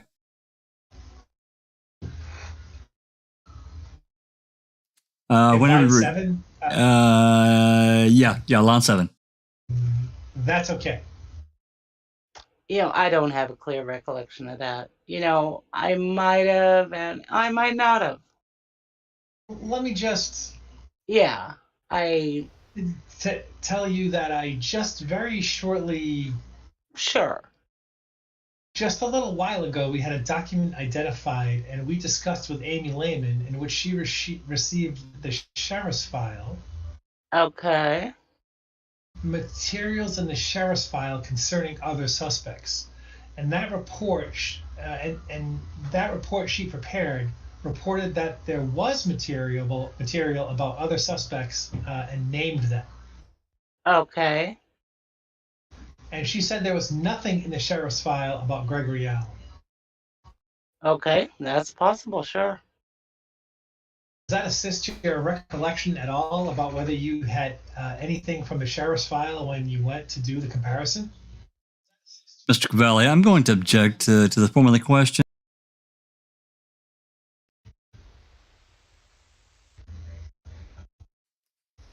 Mr. Finkelmeyer. You can answer if you understand. Well, I understand what he's getting at. I just can't remember. Okay. Yeah. All right. You were carrying some materials concerning Gregory Allen that you had obtained from the prosecutor's file that you compared to the Innocence Project defense file. I did. Those materials concerned a 1983 offense in August that took place on the same beach where Penny Bernstein was assaulted in 1985 that led to a conviction in February of 1984 of Mr. Gregory Allen. Yeah, I don't remember when he was convicted, but yeah, I remember there was an assault on the beach north of Manitowoc, I think. And that was? And south of where she was assaulted. Yeah. It was a 1983 report. That's my recollection as well. I did have that. I know I did, yeah. Where did you get it? Out of the DA's file. Okay, is it your Reporter does something. Change the tape. Go ahead. Is it your recollection that you got anything else from the DA's file concerning Gregory Allen when you went to the Innocence Project to do the comparison? You mean other than that report? Other than the report. Yeah, I think there were. About Gregory Allen. Yeah. Oh, about Gregory Allen. You know, right now I don't, because I haven't reviewed anything. So it just seems to me that there was another, there was another allegation or something else about Allen. And then there was one or two other suspects as well. I mean, there was a couple of reports in the DA's file, which I went to look to see. About other suspects. About other suspects. Right. But I can't, there's something. There might have been one more about Allen, but I can't recall. You know what? I'm going to stop right here just for a moment. I don't remember a damn thing about any other suspects. Do you guys? Yeah, there was a couple. There was one they talked about in the last deposition. Somebody over in County. Boygan, that's right. Oh, that's right. That's right. Couché garbage, yes. Yes. Inserted. I always feel like that was their looking with Gregory Allen. It was sort of their if you will, their alibi suspects, most likely, right? We can't say that we just book us straight in on Steve, and we had to say we looked at some other ones. Yeah. Disco, did you have a comment before we continue? No. I was just wanting to know about the other suspects as well, but. Oh, okay. Yeah, all right. Okay.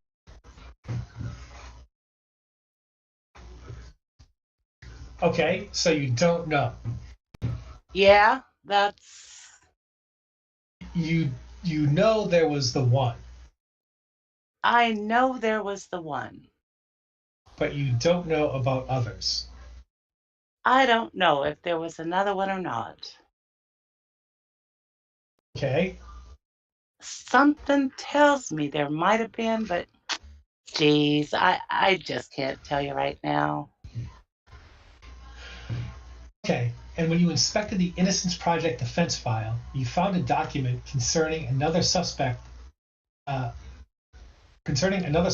Gregory Allen, which had on it a stamp that said, "Received, State Public Defender's Office, Manitowoc, October 23rd, 1985. Yeah, it was October 23 or 25th.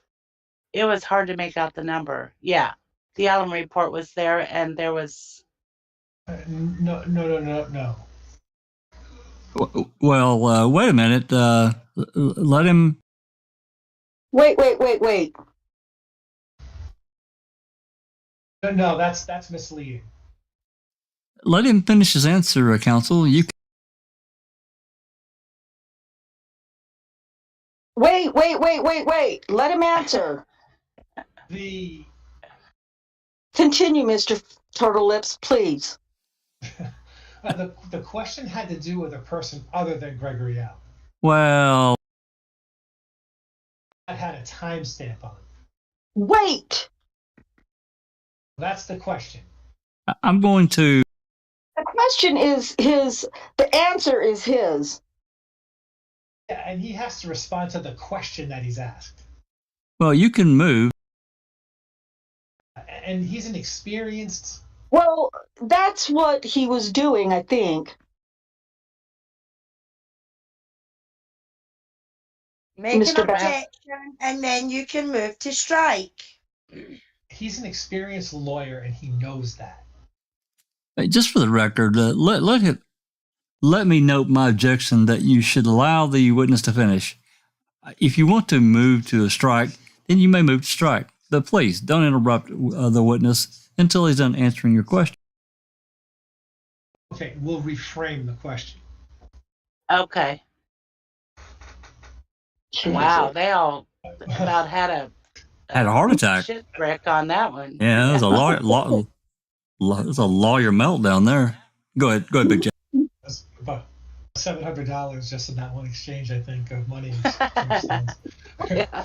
Well, when you made the comparison between the materials that you had from the district attorney's file and the materials that were in the Innocence Project defense file, there was one document in the Innocence Project defense file, and only one document, of a suspect other than Gregory Allen that had a stamp on it that said, quote, "Received State Public Defender's Office, Manitowoc, October 23rd, 1985. Isn't that right? Mr. Cavalli, object to the form of the question. All right. Let me just make sure I got your question right. You're asking for a document other than that concerns Allen? That's correct. And you want to know whether there was any other document in the file with a file stamp on it mentioning another suspect? No.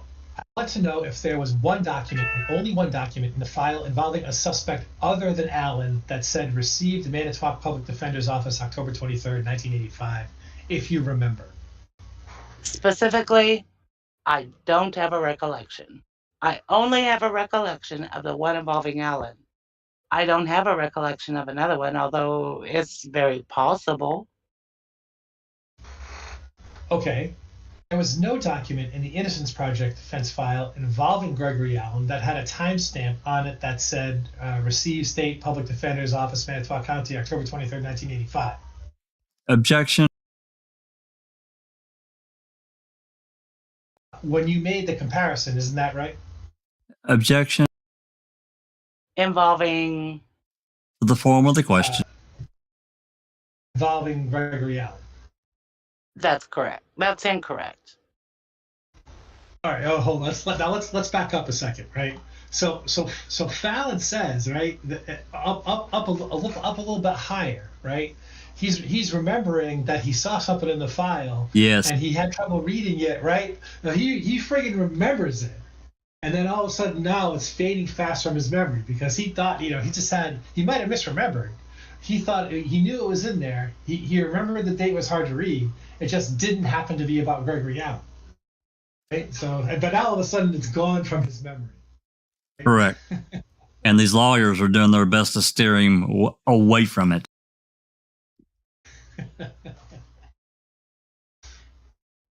Oh yeah, okay.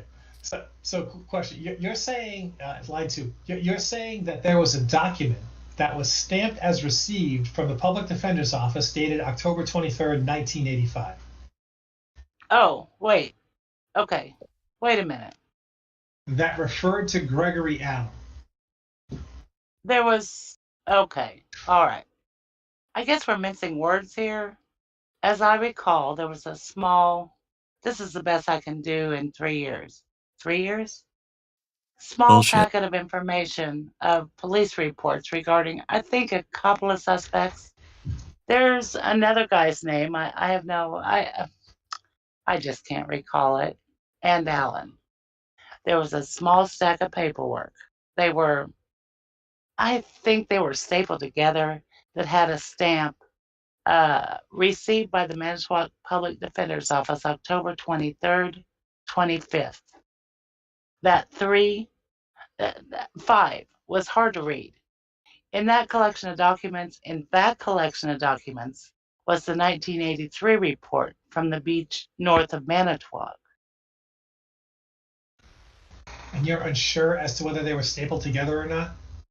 Oh, geez, I think they were because let's put it this way. Whatever I found, I made a copy of it and put it in our file. And? Just to make sure. And do you believe that when the drafting process took place with respect to exhibit number 7, you made the point that these documents were all stapled together? I didn't make a comment about that they were stapled, but I can show you. I didn't do. I didn't have much to do with this final one, but in terms of, I can tell you where I had something. What? I'll get to that. What the fuck? What? Jesus.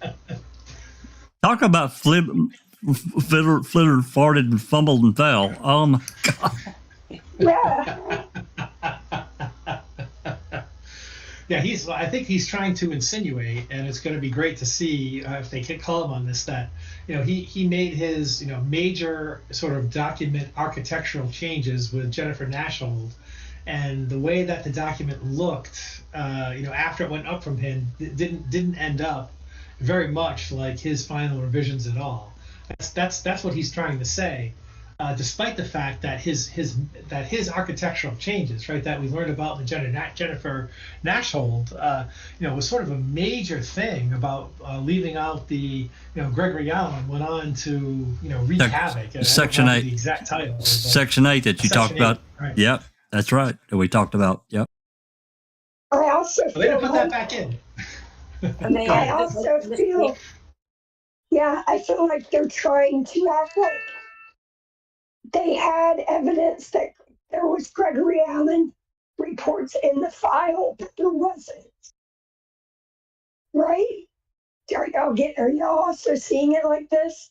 They're trying to slide this report in, but it wasn't in there. Yeah, I mean, he's saying Gregory Allen wasn't in there, right? That you talk about the Gregory Allen one, right, Christina? Yeah. Yes. Yeah, because they're saying that Walt Kelly is saying that there was nothing about Gregory Allen That's in the Innocence right. Project file, and Fallon is trying to say yes, it was in there. Yes. And I think they catch him on this. Yeah. Yeah. Which would be perjury. Because he's under oath. Yeah. It's one of the things that he says he's sure about, for sure, right? Yeah. Yep. He's an officer of the court. He knows better than, if he's not sure, he should say he's not sure. That's right. Mm-hmm. Question really quick. What page and line are we on? Sorry. Page 41 on the upper right of the document, page 42 written in the PDF, and line 9. Okay. And I was just going to say perjury means nothing to these people, so No. it's a non-law to them. Nothing means anything to them. You're right. Yeah. Okay. The second they decided not to take the high road on this, right, and actually begin to uncover the corruption that led to this wrongful conviction, and instead pursued upon this whitewash campaign, it really just solidified everything that Rhonda just said. It doesn't mean a damn thing what you have to do. We have a message that we're going to try and sell the public, and it's that Peg, that Penny herself was the cause of this wrongful conviction, and there really wasn't anything else. Everything else was just a sad, happenstance otherwise. It was all Penny's fault, and that's basically what the Peg whitewash says. And all these friggin' lies. And we need more money. And we need more money. That was Peg L's pitch. Well, yeah. Well, the omnibus bill, she saw that pile of money and she wanted more the better, We read right? it earlier for the crime law. Right. Yeah, just, I have to say that's for case 10 because it made me chuckle. He said, flip flop Fallon, hero in a half shell. Absolutely.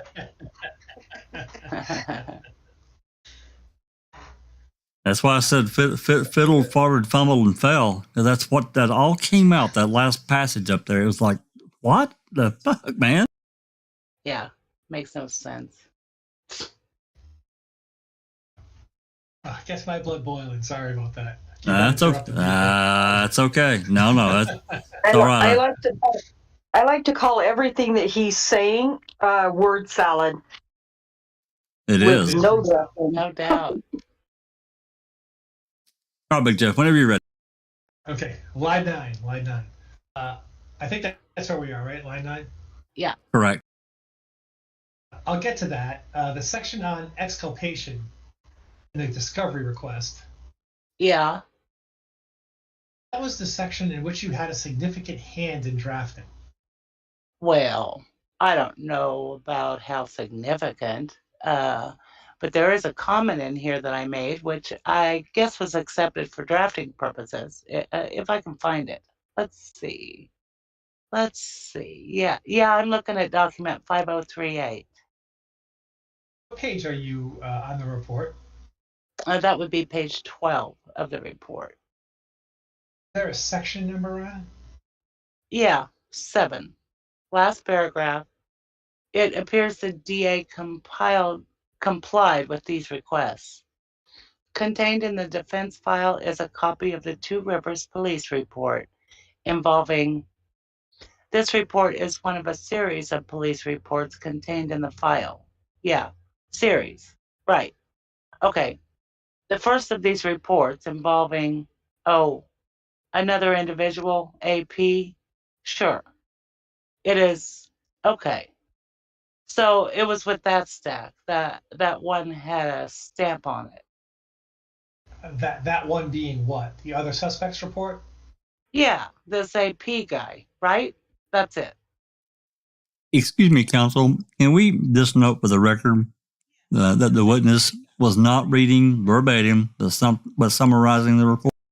Is that what that was? Oh, well, kind of, but Jesus. I like more word salad to me. We can just compare what the witness says to what the report says.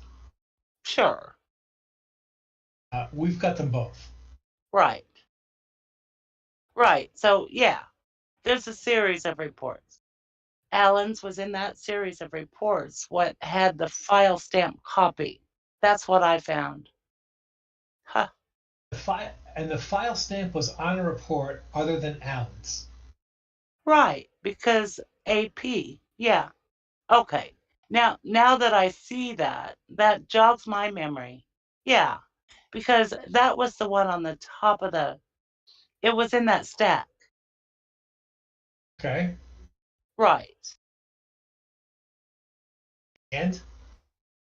Okay. So, yeah, that makes sense. Really? You're aware, yeah. So I think Christina's right that they're kind of accusing someone of sort of sliding that in after the fact. Because that's what this is sounding like. He's saying it's there, and these other guys are saying, Kelly and company are saying, it's not there. Yeah, it's not. Have a stamp on it, right? That's right. Didn't have a bait stamp. Right. They were stapled together. So it's hard when they're stapled together to actually, get them apart and actually look at what's on the next page. Sometimes you get like static electricity. You know what I mean? I think there's something about when you copy it, there's going to be, I feel like in one of these depositions, it's going to say there's no copy of the staple. Like, how the whole shows up as a black mark. Yeah, that's right. They bust him. I can't remember in what deposition, but Fallon was screwed. And he knows it, and they know that he knows it. And the only reason he would continue in this vein is if he knows this is never going to go to court. That's my opinion. Oh, wow. Oh, Yeah. them's fighting words there, Christina. Wow. Yeah. I like that. He's Yep. smart. Mhm. He's smart. He's not a dumbass. Oh no, So he's why smart. would you? He's smart as Why hell. would? Why would you sit here and toy with these attorneys like this and give them all this evidence unless you know it's never going to be used? Yeah.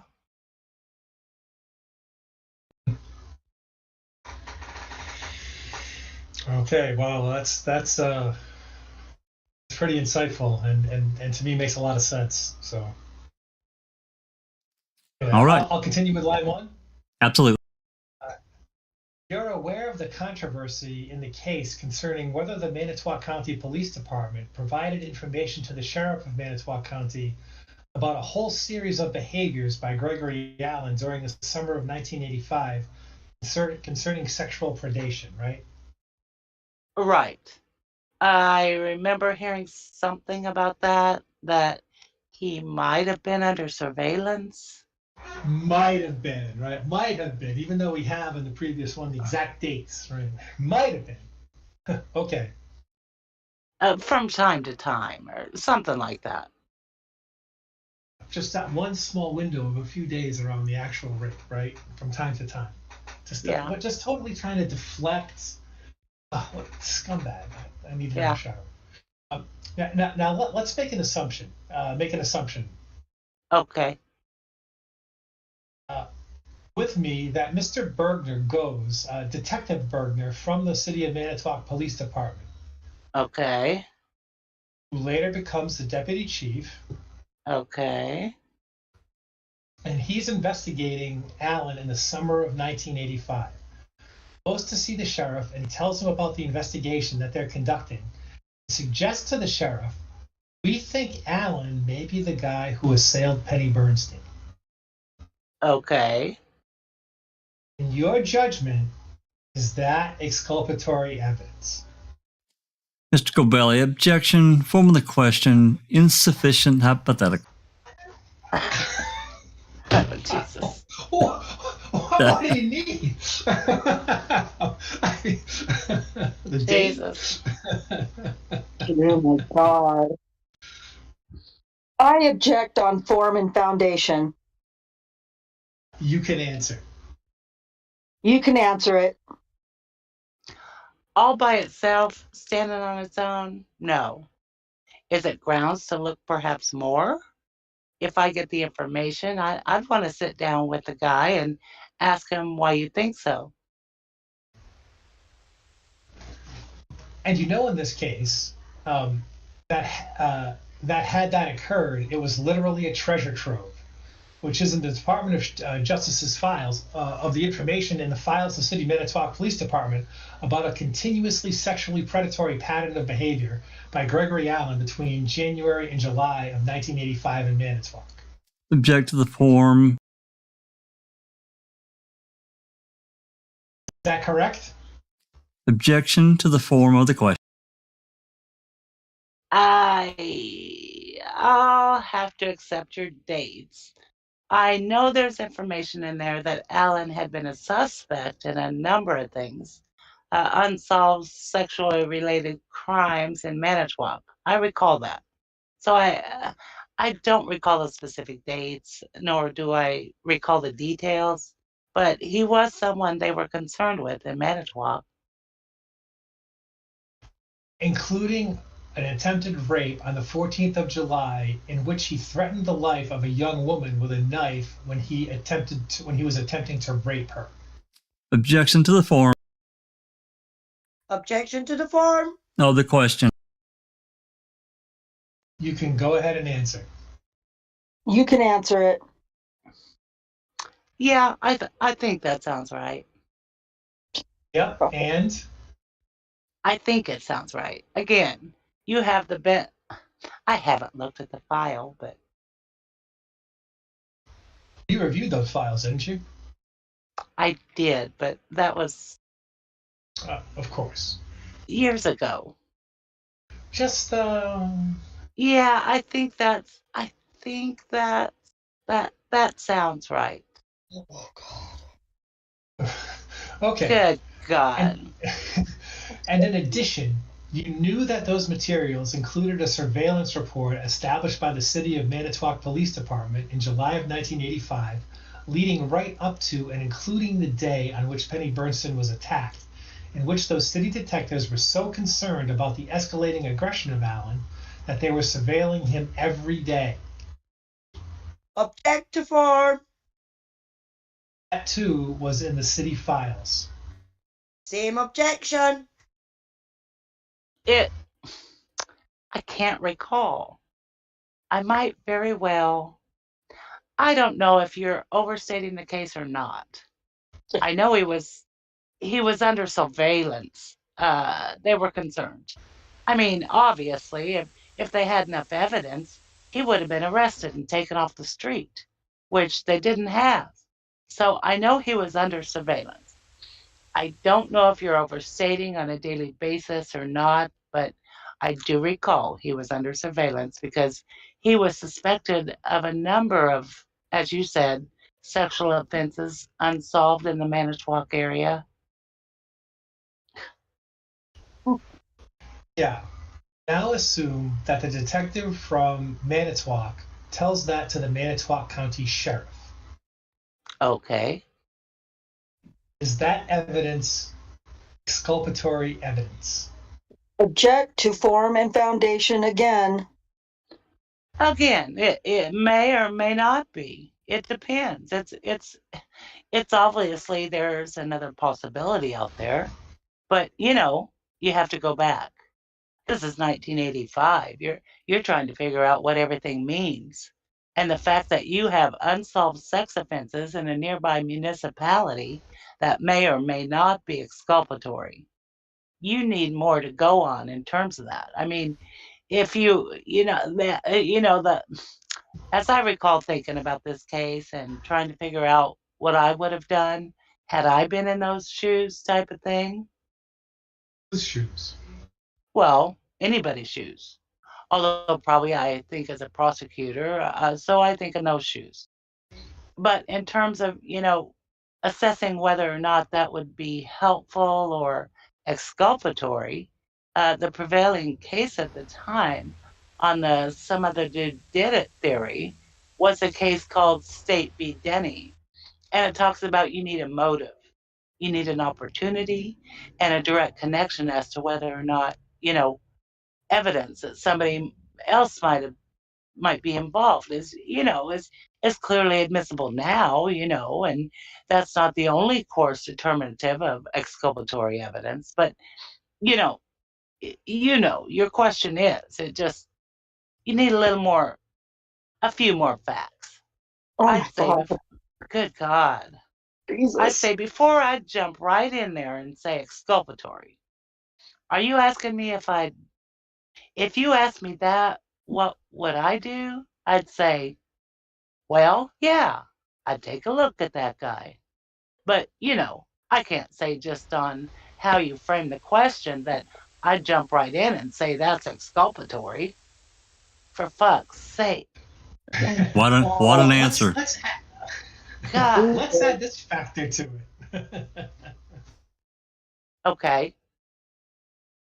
The detective from the city of Manitowoc comes to the sheriff who is leading the investigation, Okay. Stephen Avery, and the detective, when he comes, knows that the sheriff has already made an arrest of Avery. Okay. And knows, therefore, that there is a delicacy in this question of whether or not another person may have done it, and says to the sheriff, look, we've been surveilling this guy. His behavior has been escalating. And the one day that we were unable to surveil him is the day that Penny Bernston was attacked. Okay. I'm concerned enough to be here telling you about that. All right. Is that Mr. Covelli? Oh, sorry. Lost my Wait. place. Line 5. Yeah, wait. Yeah, go ahead. Sorry. hold on. He's not done yet. Is that exculpatory evidence? Objection to the RP. Objection to the form of the question. I object to the form. I don't think he said any of those things. He Okay. didn't say jack shit. Yeah. Sorry. He's talking Okay. about Bergner. Well, He's talking about Bergner to Kasurg. yeah. Well, assuming that that discussion occurred, I'd say it's certainly worth looking at. Whether I'm going to jump in and just put the exculpatory evidence label on that, I don't know. Is it evidence which might lead to possibly exculpatory evidence? That's a possibility. I mean, if I were, if you were to ask me that, I'd probably say, well, okay, what do you got? Why do you think so? I might do that. Okay. Because I'd want to make sure that we got the right guy in the first place. But I mean, just to jump in on those facts, a lot of it depends on what he's suspected of doing, the nature of those types of offenses, the time and duration, the relationship to the offense for which, if I'm the sheriff and I'm investigating, I'm trying to figure out whether they are connected or not. You'd probably need a little bit more, but I'd be interested, to be honest with you, I kind of asked some questions just to. Did you in fact do that in this case? Did I? When you got these materials in the investigation, did you look at the materials from the Manitowoc City Police Department, compare them to the offense of which Stephen Avery was accused, to see whether or not those variables that told you that you just talked about, the nature of the offense, the reputation of the offense, the quality of what happened, and so forth, compare them to see whether or not they did meet your concerns? Did you do that? I can't say that I did, except for the extent of this. I looked at that packet of reports that I had in the DA's office and the ones that I found in the public defender's file. And I looked at it and I said, okay, trying to put myself back 20 years in time, which is not easy to do, and say, okay, what do I think? And I kept coming up with, is there a motive for Alan to do this? I keep coming back to the law. Is there an opportunity? Well, yeah, opportunity. He was in the area, so opportunity was there. But was there anything about those offenses for which I had the documentation? Was there anything in there that a lawyer could see that might offer a connection to the Penny Bjornson assault? Other than the fact that, for the obvious one, the 83 assault occurred on a beach 2 miles away 2 years earlier. Wow. What about the July 14th assault? Well, for whatever reason, that's not sticking in my head right now. And So you don't know about that? for whatever reason, it doesn't. I don't know. It doesn't resonate. I don't know why that was. Maybe there was something about that assault. I'm not sure what, but for whatever reason, I don't know. It just doesn't stick in my head. Good God. Okay, so taking a break for a second. It doesn't seem to me that he actually answered the spirit of the question that I thought Kelly asked. Right? He didn't. Oh, He didn't. Totally didn't. Yeah. No. So I thought that Kelly asked when he was asking about did this case meet your expectations.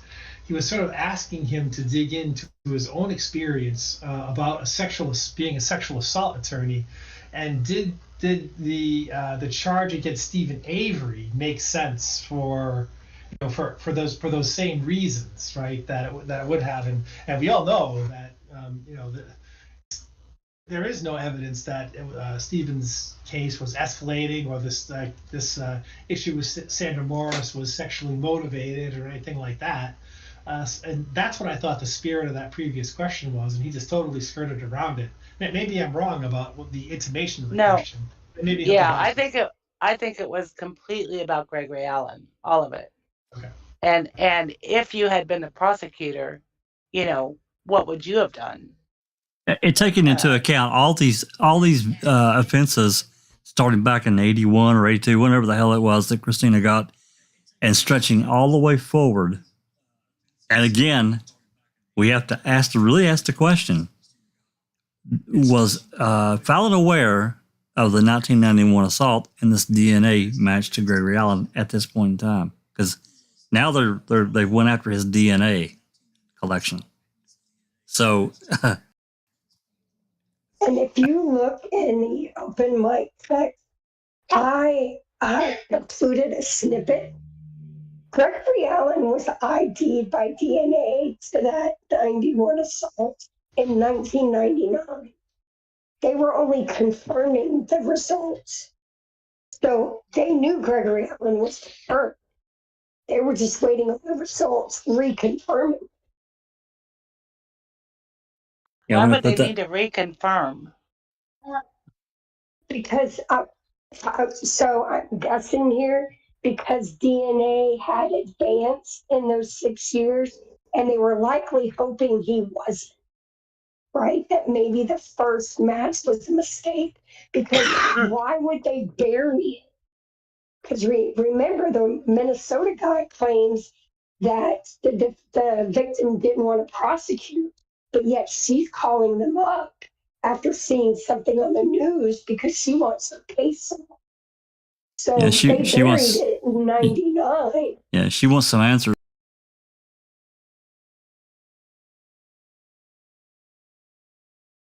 You're right. They're probably hoping it wasn't him. Oh, I'm sure they were. They had to be sweating grenades at that point.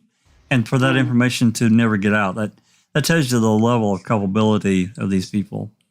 These are not good and decent people, because if they were, this would have been a big story on in the cold case files world, that it gets solved, because he beat the hell out of her and sexually assaulted her badly. He hurt her. Case 10 in chat says, did Fallon say there was no motive for Alan to do that? I thought I heard something like that. Well, he's questioning if there was a motive. He didn't say that Alan didn't have one, but Alan was a rapist. Yeah. I think he was, like I said, the response, I think he was mentally checking off the prongs of Denny. Motive. He was. Yeah. He was just trying to get around the question. It was simply trying to get around the fucking question. Yeah. Is all it was. And just applying the standard of a reasonable person, right? I hope, I haven't seen it yet, but I hope we get to this and add to this hypothetical scenario that Penny Bernstein was getting fucking phone calls from the guy, right? What do you say then? If we add that to the mix, just the standard of a reasonable person says it can't be somebody who's locked up in prison without access to a goddamn telephone. That's right. Maybe I'm wrong about that. You know what I mean? Oh, just unbelievable. Gotta stop for a second. Well, I mean, even if he had access to a phone and knew her number, he would call. They would get the recording. You're getting a call from blah blah blah prison. Do you accept the charges or what? Right. So, Have a sip. Have a sip.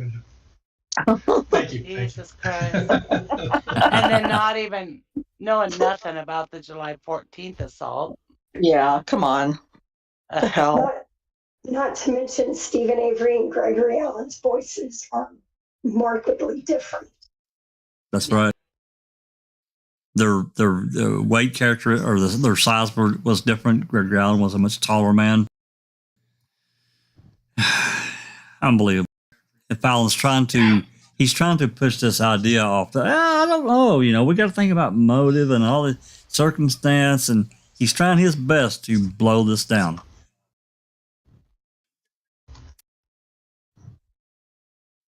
All right, continue on whenever you're ready. No, just quickly, Jack. Oh, yeah. Just quickly. Passive Bear is asking, why didn't Alan get charged with raping Penny? Wasn't it attempted murder? And wasn't it because, was it due to statute of limitations? And he was in jail for another incident? It was not statute of limitations. No. It was they literally just never did. It was so critical that somebody served 32 years for that thing, right? But when they found out it was somebody else, they didn't haul Gregory Allen and actually pin that crime on him, as they should have, because they had his DNA. Now you can argue and say that, yeah, he's serving 60 years in prison, and these trips back and forth to court might actually give him some level of jollies, allowing him to face Penny Bernstein again, when 60 years is pretty much going to put him being dead, because I think he was in his 30s anyways, something like that. But he's been up for parole, hasn't he, Yeah. Christina? Yes. Yeah. Here's my thinking on why they didn't prosecute him. Because prosecuting Gregory Allen would have been a major media event, and there would have been women coming out of the woodwork saying, I was assaulted by him. I want my kid tested. I want him prosecuted. And Wisconsin did not want that to happen. Well, not only that, Christina, in my opinion, if I can add to that, just my opinion, if they prosecuted Gregory Allen after the fact, then they're admitting that they had the wrong guy all along. Because even with the DNA evidence proving his innocence, I'm of the opinion that they still didn't believe that Stephen was innocent of the crime, or I agree with you. they were determined. And if they are going to prosecute Gregory Allen, it's like in trial 4, when they said that he was, we're going to release him, but we still believe he's guilty, or whatever their excuse was. The unindicted, the unindicted, yep, yes, co-conspirator. Yep. Co-ejaculated. We like co-ejaculator. Yeah, I'm going to say this. They knew from the jump Stephen Avery was innocent. They did not want to admit it. That's true. There is no one who still thinks he did this crime, because they knew from the beginning he didn't commit this crime. They just didn't give a shit. Right. Yep, exactly. Oh, this was not an accident. This was a targeted arrest. People like to say, "Oh, this is police myopia." This was not myopia. This was a targeted arrest. They wanted him to go away. Absolutely. Whether they set up that circumstance or not, Susan and I have a very particular opinion on that. Whether it was that situation or not, this rape happened, and they went right to him. They made a beeline to him, arrested him that same day. And in the face of 16 eyewitnesses, in the face of many other things, they kept their finger on it and put him away. This was targeted, and no one is going to convince me otherwise in a zillion years. Apologize, I'm getting fired up again. And Fallon. Go ahead. Fallon was very much involved in letting them all off. This case, the Penny Bernstein assault and the intentional use of her crime to put Stephen in prison for it, is a perfect example of how the criminal justice system is used by corrupt individuals to target people they don't like. Yep. Big 100%. Thank you. Well said. That's right. Okay, if there's nothing else, let's continue on. Okay, line 2. Okay, the state public defender, Risa Evans, made a demand in the case for any exculpatory evidence that was... I think she made 2. That was in the possession of either the district attorney or the sheriff, right? Yeah. I think she made an original one which had a general demand, and I think there was a subsequent specific demand for other suspects a month later, I think. That's my recollection. Other than the document that you've described concerning the 1983 Two Rivers incident, right? Did you find any other document that was provided to Risa Evans concerning Gregory Allen? Concerning Gregory Allen, I can't remember. other than that series of reports in the file, of which, again, I don't remember if there were more than one for Alan or not. I just don't remember. So, I don't have a clear recollection to go farther. Sorry. Exhibit 21 identified. Okay, I'm going to show you together exhibits 21 and 22. Oh, oops, no, I'm not. I'm going to show you what's been marked as exhibit 21. Okay. And ask you to take a moment to examine that. Okay. What's the number on that? 5102. Thank you. Where do you want me to start on this one? I ask you to just take your time and look through the whole thing because it involves a It's a sequence. sequence. Okay. And I think it'll come back to you as to what it's about. Okay. All right. Work in reverse order then. Okay. Reporter, should we go off the record for? But I just want to go back, and I just read the first lead in here. So give me another minute if I could, okay? Yeah, let's go off the record briefly. We're back on the record. Okay. I've completed review of Exhibit 21, page 5102 through 5104. Is this an exchange of emails in the course of drafting the report between Jennifer Nashvold, yourself, and Monica Burkert-Brist and Steve Tinker about whether to include a particular paragraph in the report? Right. If you look at, if you need it, take a look at Exhibit 7. 7? That's the pig whitewash. Yeah, he just picked it up over there. Oh, sorry. The fact is that it was not included in the report. Okay. I'll take your word for it because, like I said, I haven't carefully reviewed the final report. What? Okay. Okay. And in the final analysis, Okay. you made the suggestion or inclination that it be left out. Right. And in supporting that, you said, quote, "The shrewd reader will detect that possibility." And I take, quote, "that possibility refers to whether or not the defense attorneys failed to pursue Gregory Allen information." Is that right? Object. I think. Object to form. Okay. I think that's what I had in mind. Yeah. All right. Whether we were going to cast blame on the defense. Okay. Right. And when you go on and say, "practical scholar, of which they are few, figure out that the evidentiary significance of information was not readily apparent nor admissible." Right. Good God.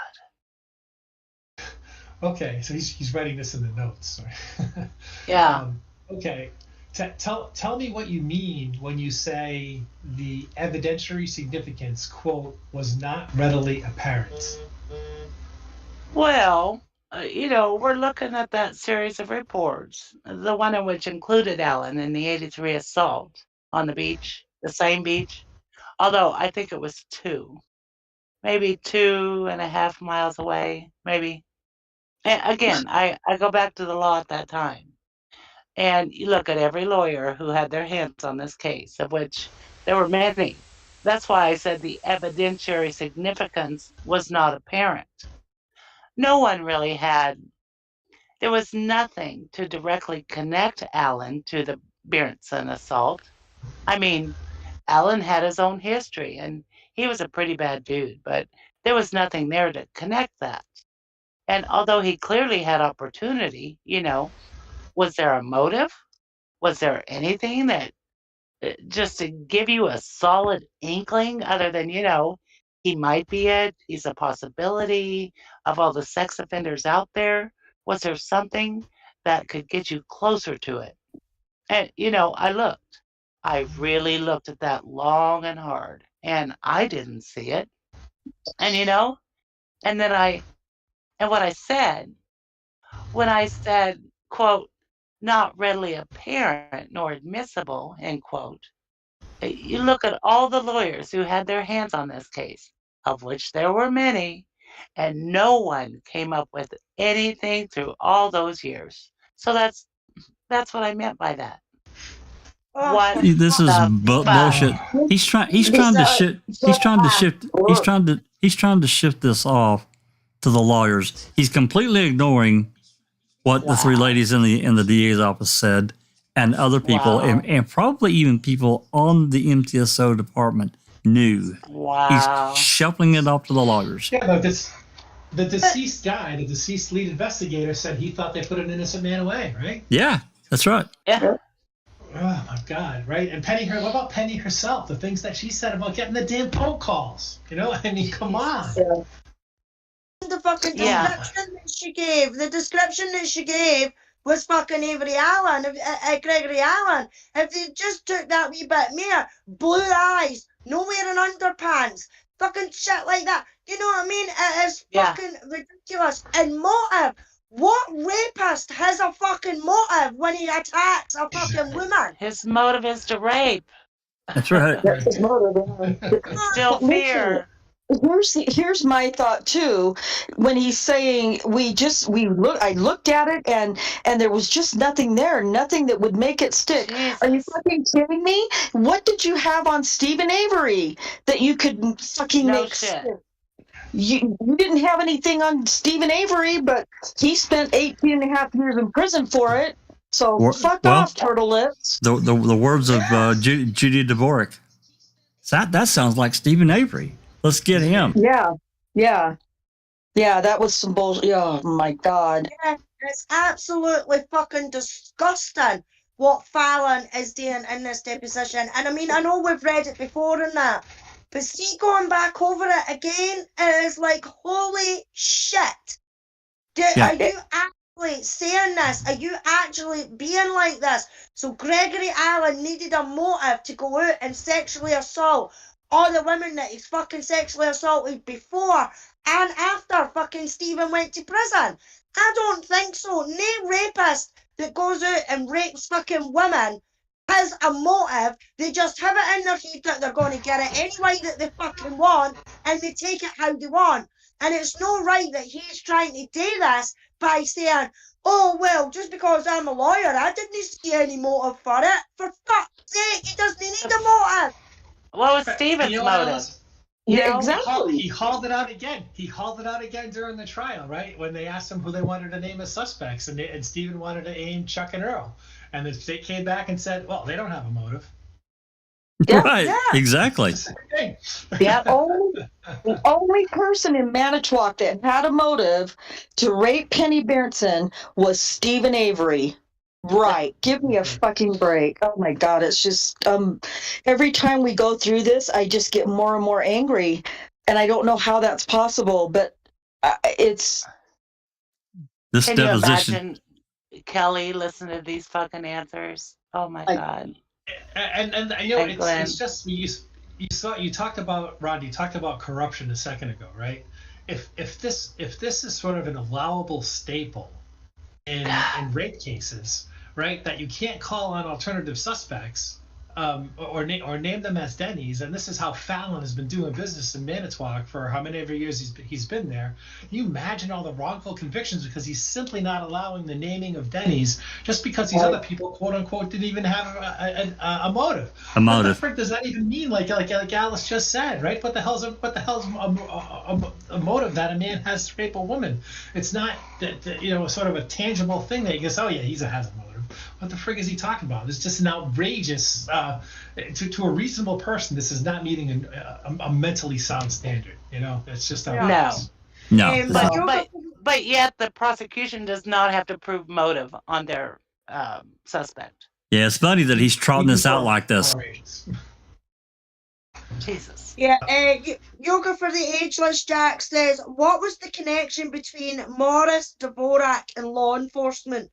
Well, Morris was married to a law enforcement officer. Arlen Avery. Or no. Correct. Yeah, Arlen Sheriff's Avery. deputy.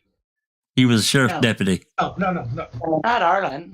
Not No, Arlen. No, She's not Arlen. I can't think of the Morris. I can't think of the guy's first name. But Detective Morris or whatever. Sergeant Morris. Bill. Bill. Was a sheriff's deputy. Bill. Yeah. Bill. Bill Morris. Bill? Yeah. Bell, thank you.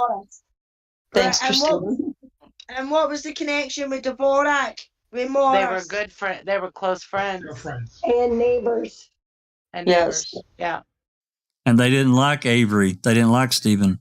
He was kind of a hellion, you know, when he was younger, did kind of what he wanted. So they made all kinds of accusations against him, especially. Judy Dvorak was one of these women who, like, really looked at herself as like a perfect Better than. 10. Yes. Yeah. So her Above. home, her yard was often the yard of the month. So picture her house 2 houses down from Stephen Avery's. She probably puked in her mouth every time she drove by his. And she was his cousin as well. Yeah. Dvorak wasn't. Morris was, yes. Morris was. Dvorak was. That's Oh, right. Morris was. Yeah. ran- Right. Yeah, Dvorak ran like these women's circles, like 4-8 circles, taught them how to sew, how to be proper Wisconsin Homemaker. women. Yes. Yeah, Stephen just wasn't her cup of tea. Yeah. Yeah. So He was the- white. Pastor. So when Penny Berenstain, to further answer that question, when Penny got assaulted and got brought into the hospital, Dvorak, she's called to the hospital. Kosarik shows up. Anyway, Penny goes through this description of this. She's describing Alan, but of course, Dvorak, in her mind, she says, "Hey, that sounds like Stephen Avery." She made the suggestion first, and that's where that originated, because she didn't like him. Yep. She wanted to get him good. Yep. Kosarik together. Yeah, we can go off into a lot of different areas than we have before about the Kosarik not liking Alan Avery and their contracts with the city and that kind of thing. Don't know if that's true, but I suspect it probably has some roots. Christine? I always found the fact that Kosarik called Dvorak in quite telling about the intent. Why her? She was a part-time reserve deputy. Are you telling me there were no other female officers? I don't believe that. Why her? And she's the one who just happens to bring up Stephen Avery's name, right? And like Correct. that was Yeah. a mistake.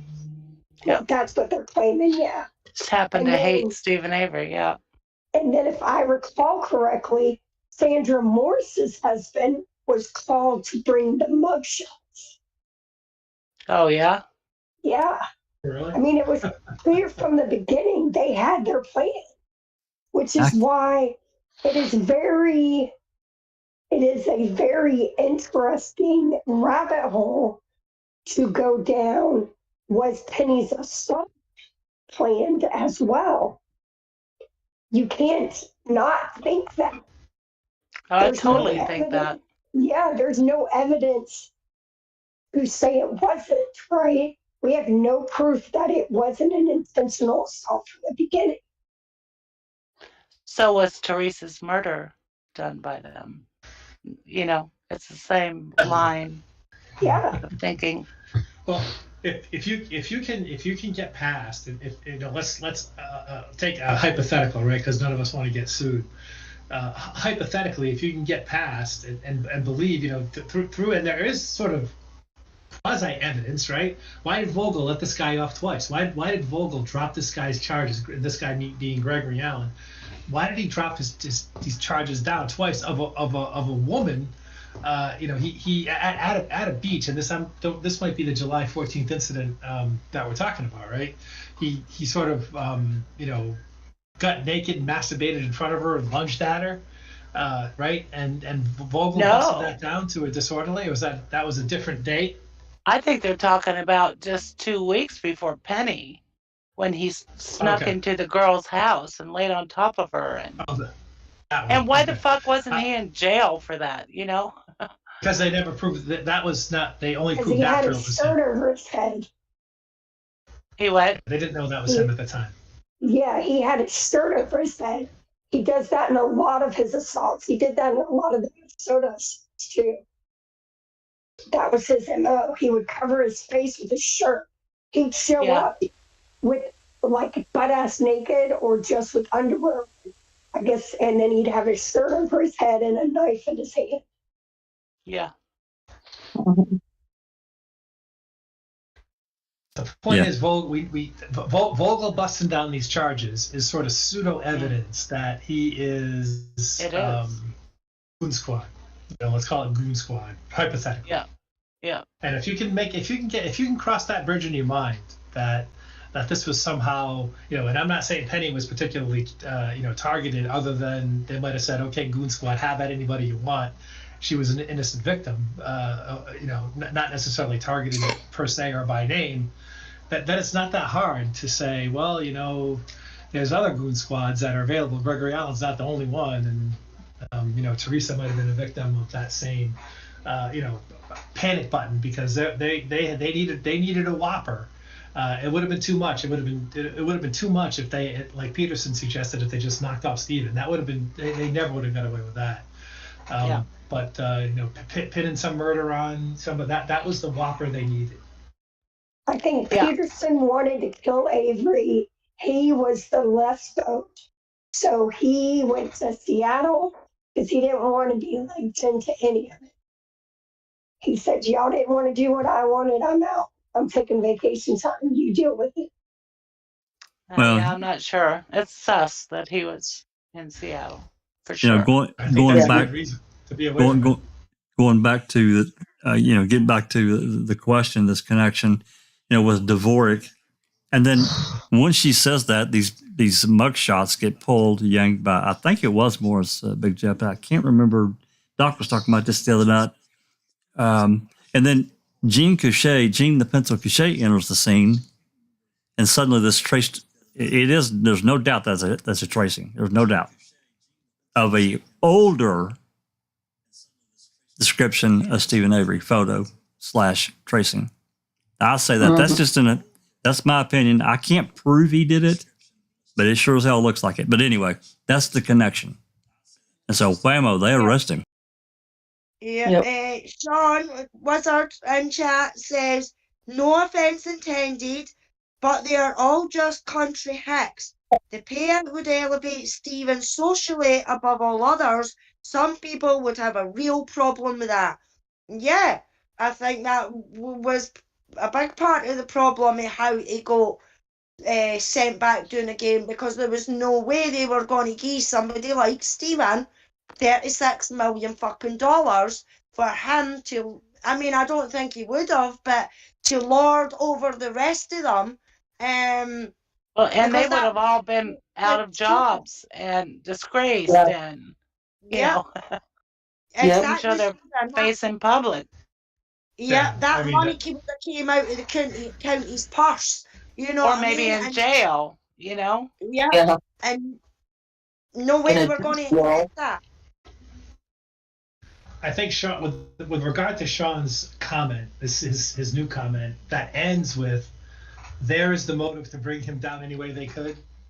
I think there's a lot of roads to that lead to bring him down any way that they needed to bring him down any way they could. Not just one, and I think it's good that we healthily debate which one it is, but I don't think the answer is any one of them. I think it's all of them. Yeah, I completely agree, Jeff.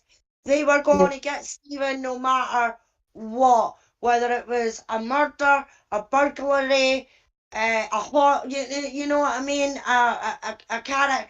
I think they were watching him since he got out of the jail. I honestly believe that they were watching him by the time he left that prison in 2003. I think once he filed the lawsuit. Once he filed the lawsuit. Yeah, I think once he filed that lawsuit, they put the real target on his back. Yeah, but I think they knew it was coming though, Jack, because they knew in 2003 when he got out, You know what I mean? He was exonerated. And just look at the exonerations that have came before. You know what I mean? They have sued the county for thousands, millions in some cases, right? So I think they were keeping an eye on him from day dot. And then when he actually legally filed the lawsuit, that was when they stepped up their surveillance, watching, whatever, how you want to put it. And you even know before what I mean? that, Alice, right? Maybe even before that, because if as we go through these depositions, one thing that is very clear, that Glenn and Kelly are very well prepared for this. They had done a crap ton of work from documents that they had to get from open records, right? So so we say, yeah, the lawsuit was filed on the state, but to me, it looks like they had been, preparing this for months. So they knew before that particular, maybe even 6 months, maybe even longer. So the state would have had to have known that the lawyers were, sort of brewing this up at a point, several months at least, maybe even half a year, 3/4 of a year before the lawsuit itself was actually filed. So I think you're right. Yeah. I feel certain that once Peg made her, Exhibit 7, her decision, nothing happened at Manitowoc County. Everything's all copacetic. I think then, and when the decision was made to go after him, and they started requesting documentation. And you're right, Big Jeff. They were armed with all their reports. We see it here. We don't have them, but absolutely, they were definitely prepared. I think they were after Stephen by the day that he got out because they knew that he would be putting a lawsuit in. You could guarantee, do you know what I mean? He spent 12 years in that jail for something that he didn't do, 12 years extra for something that they didn't do. And the cops knew that because they were told they had somebody in another jail who committed that crime. And then the DNA proved without a doubt that Stephen did not commit that crime. So they knew that they were going to get their ass sued. They maybe didn't know precisely when, but they knew it was coming. So yeah, they were preparing for it and they were watching for it. They were watching Stephen, and that's my opinion. That's how I think it is. That they were watching Stephen for day one because they knew this lawsuit was coming. And when they finally got a number, and it was he's suing them for $36 million, they were like, no fucking chance are we giving him $36 million. We need to do something. And then the depositions and all that start, and then lo and behold, the two main characters who put him in there in the fucking first place were due to get depositions, and now then they were chasing him for murder. It's just that, as we say, there's too many coincidences in this case for them to be coincidences. Too many coincidences then become a pattern, no coincidences. Well, I'm not big on coincidences of this nature anyway. That's just me. It's an outright miracle that she goes missing a week before Kasarik's deposition. An outright miracle. If the state had stepped up and apologized to Stephen and given him $1 million, I don't think he would have sued him. Neither do I. I think it'd have been a done deal, done and dusted. Yep. I think so. Yep, I agree. But they were never going to do that. No, there's no way. No way. They're never going to do that. And I think that they only agreed to give him what, $450 or something like that. That's right. But I think that that was the Avery bill, right? Yes, that was the Avery bill. That was at the state level. The state legislature agreed to give him that amount of money, and that was aside from anything because he named Kasarik and Vogel and Manitowoc County individually. So it might have been that Manitowoc County might have been able to skate because of this, that money. But Kasarik and Vogel being sued individually would not necessarily have been able to. I don't think, and maybe Cherie, maybe Cherie's gone. Whether or not that payout that the state was planning could have covered Kasarik and Vogel as well. I don't think they necessarily could have slid in under that radar, if you will. Yeah, and Case 10's got a question. He says, question, Does anyone know the general opinion of the MTSO by the locals? I think there's a split on it. I think the majority don't even want to hear about this case, don't want to talk about it, think he's guilty. You know, Manitowoc's had a lot of flack from making a murderer. Oh, yeah. Yeah, I think a lot of them would just prefer that to just go away. I'm sure that there's some in the county that have been affected by this, but Cherie... there are those that do believe he's innocent. Cherie, do you have an opinion on Jeff's question that he asked a minute ago? I don't see her. Oh, I thought Cherie was still here. Oh, okay. Never mind. I'm sorry. I'm sorry. Yeah.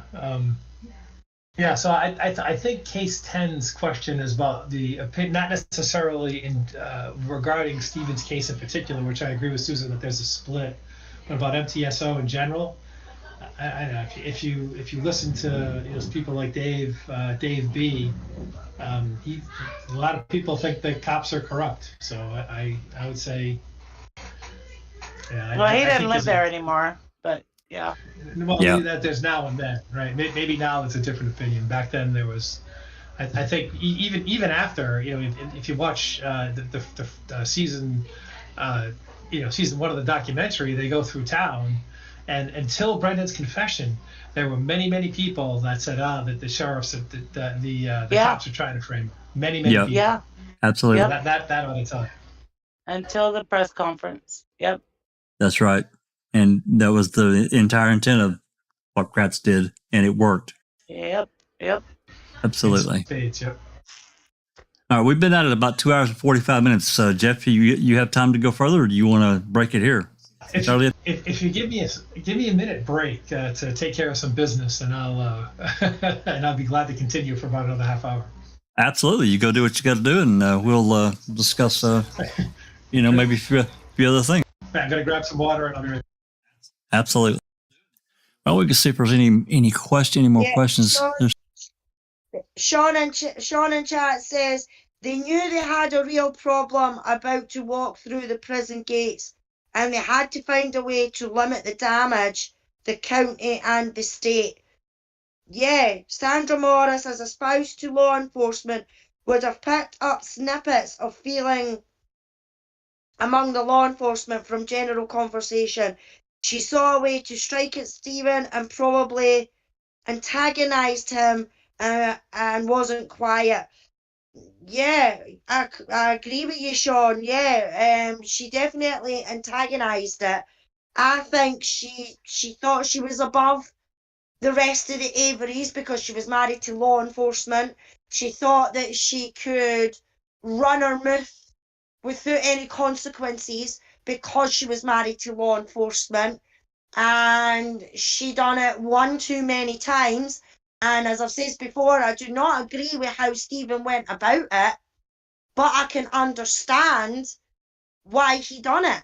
Because if she's gone about spouting shit about him masturbating and things like that on his lawn and having sex with his girlfriends on his lawn and running naked and everything like that, and he's just had enough. Enough is enough. And he done what he done. And as I says, I don't agree with it, but I can understand why he done it. And she thought that she was above everybody else because she was married to a fucking law enforcement officer.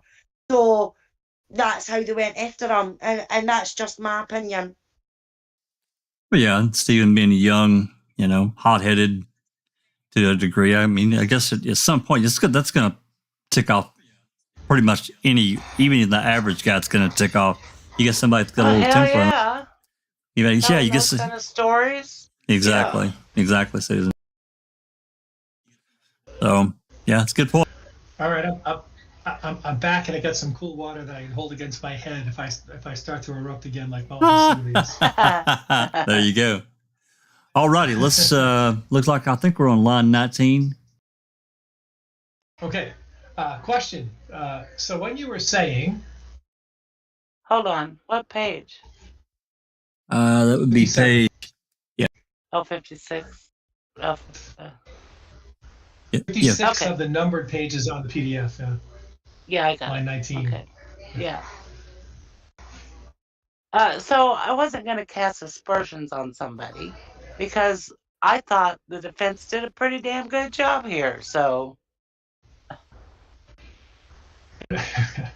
And when you're saying that you don't think it would be admissible, you're referring to a discretionary ruling made by a trial court judge weighing the kinds of variables that you've described to us. right. I don't think it would have been admissible. That was my best guess, you know. Would- I'm trying to, again, I'm trying to think back 20 years ago to existing law in 1985. And because I had to argue what we called Denny motions many times down at Kenosha. And, I had that back in the back of my head. But And would you say it would be fairly debatable at the time as to whether or not it was admissible? fairly debatable? Well, Do you think a reasonable defense lawyers might argue with you about whether or not it was admissible? Objection to the form of the question, vague as to what you're talking about. Well, you'd have to ask Mr. Glenn as to whether or not prosecutors and defense attorneys think each other are reasonable. I really don't. I think it was pretty clear. I don't think, under the law at the time, it would have come in unless you had something to connect them. And that's why that's what I was getting at there. Oh, here we go. Yeah, now we're going to have some fun. What? Jesus Christ. So he's reacting to the lawyers or state prosecutors and defense attorneys don't think each other are reasonable. Yep. I think that's what. Yeah. So for evidence to be exculpatory at the time, does it have to be admissible? No. Okay. And if you were the prosecutor at the time and you had the information that we know about that existed in the Manitowoc Police Department concerning Gregory Allen, would you have been comfortable in not providing that information to the defense? Objection to the form of the question. If you understand, go ahead and tell him. Yeah. No, I would have turned it over. My policy is to turn it over. I'd rather argue about what you think you're going to do with it, rather not what you're going to get. Okay. That's For all what a the things weird. he denied. What a weird answer. It's such a fucking lie of an answer is the problem. Wow. You know what I mean? It's like it just think about just the denying Stephen the Denny's that he has, right? Even by denying that Bobby Dassey was a Denny even at the time, right? Oh, he didn't have motive. Didn't have motive, so we can't name him. And this is exactly in contradiction to what he's saying now. I was taking the high horse. I would have turned it over because I am on a very high horse and I'm a very nice guy and high and mighty. I would have turned it over my fucking ass. You give me a fucking where's my He says my policy is to turn it over. Well, that's the fucking law. It's not your Right. policy. Your policy, What the dumbass. fuck? Jesus. Okay, line 20. Okay. Whether you're Sorry. going to get it. One last question. Sure. Does the obligation to turn over evidence of that kind that we've been describing extend to the sheriff? Or to put it differently, law enforcement can't avoid the impact of exculpatory evidence rule by not turning the stuff over to the district attorney, can they? Object to the form. I join in that. I don't know what we're talking about is sufficiently specific, but go ahead, sir, if you can. All right. I think I know what you're getting at. So if I can turn it around and answer, of course. Let's put it this way. The prosecution's obligation to provide exculpatory evidence is not excused in this. If For whatever reason, the law enforcement doesn't give it to the prosecution. It's not the prosecutor's fault directly per se, but if the evidence is, in fact, exculpatory, it still undermines the case. And even if the prosecutor didn't have all the information through no fault of his or her own, that would not preclude an appellate court from possibly reversing a conviction if there was evidence out there. Because there's, it still undermines the outcome of the case, a reasonable outcome. And So you still got to turn it over. to your knowledge, there are, in fact, such decisions Absolutely. where the appellate court has done that. Absolutely. Okay, hold on for a moment, if you would, please. That's it. All righty. So there may be a redirect after the cross from Covelli and these other lawyers. I just don't remember. But yeah, we can go through some of this. This might be a little interesting. If you remember the last one we read with Covelli, he really seemed like he prepared to me. But we'll see how he does with Mr. Fallon. So, And anything? Covelli is he Fallon's lawyer? No. I think this. Covelli is the lawyer for Vogel at Manitowoc County. Yeah, Okay. I think Finkelmeyer maybe. Silkman is Yeah, that's Finkelmeyer has been the lawyer that has been the defendant's the deposed lawyer every single time because he's a lawyer for the Department of Justice. Yes, that's right. All righty. Line 9. My name is Claude Covelli. Sure. I just have a couple of questions. Exhibit 7, the report. Right. That is the report of the Wisconsin Department of Justice, correct? Yes. Okay. It is not your individual report. No. It's not the individual report of Ms. Nashold, correct? Nope. That report was prepared by the agency for which you work under authority by law for that agency to investigate factual matters. Yes. And as pursuant to that authorization, this report was made and made certain factual findings. Is that correct? Right. I'd like to refer you to Section 7. I think you had referred to that earlier. Okay. Do you have that there? Yep. And in that section, was a finding of fact made as to whether or not the report, with respect to the 1983 Gregory Allen lewd and lascivious charge, was part of the Office of Public Defender in Manitowoc, received on or about October 23, 1985.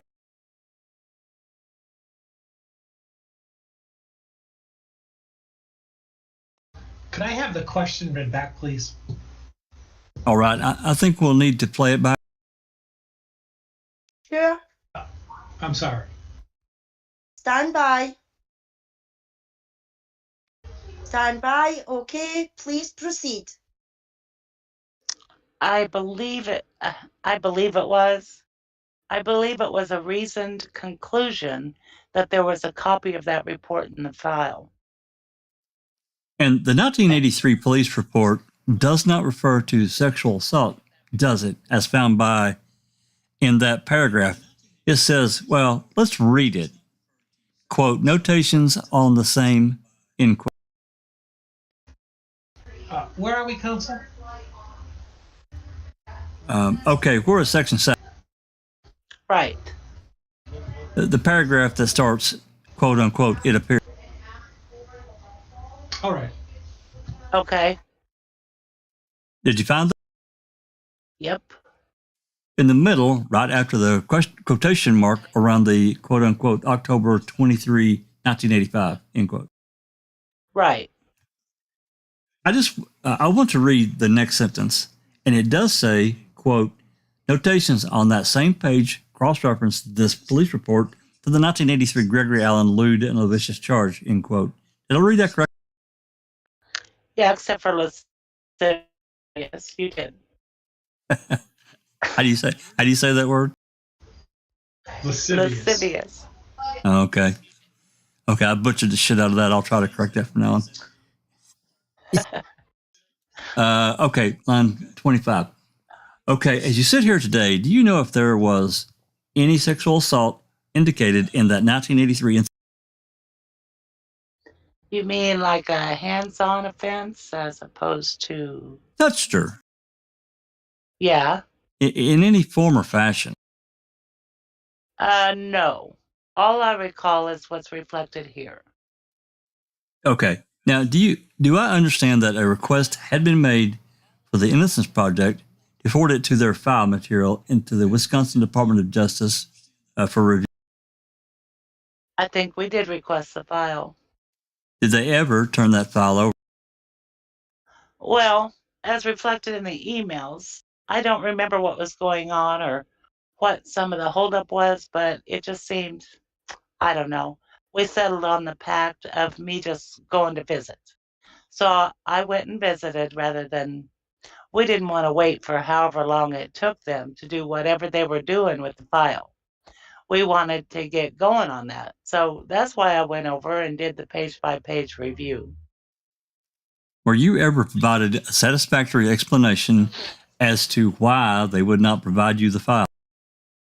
You know. And I mean by quote unquote you, I should strike that. Why they would not provide that file to your agency? Well, I'm going to object. There's no showing they didn't provide the file. They, in fact, allowed him to examine the file. They just didn't make a copy and deliver it to him. Strike that. Let me rephrase the question.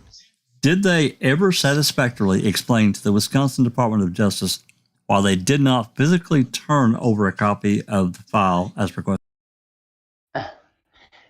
You know, I don't have any recollection of why or how it ended up the way it is.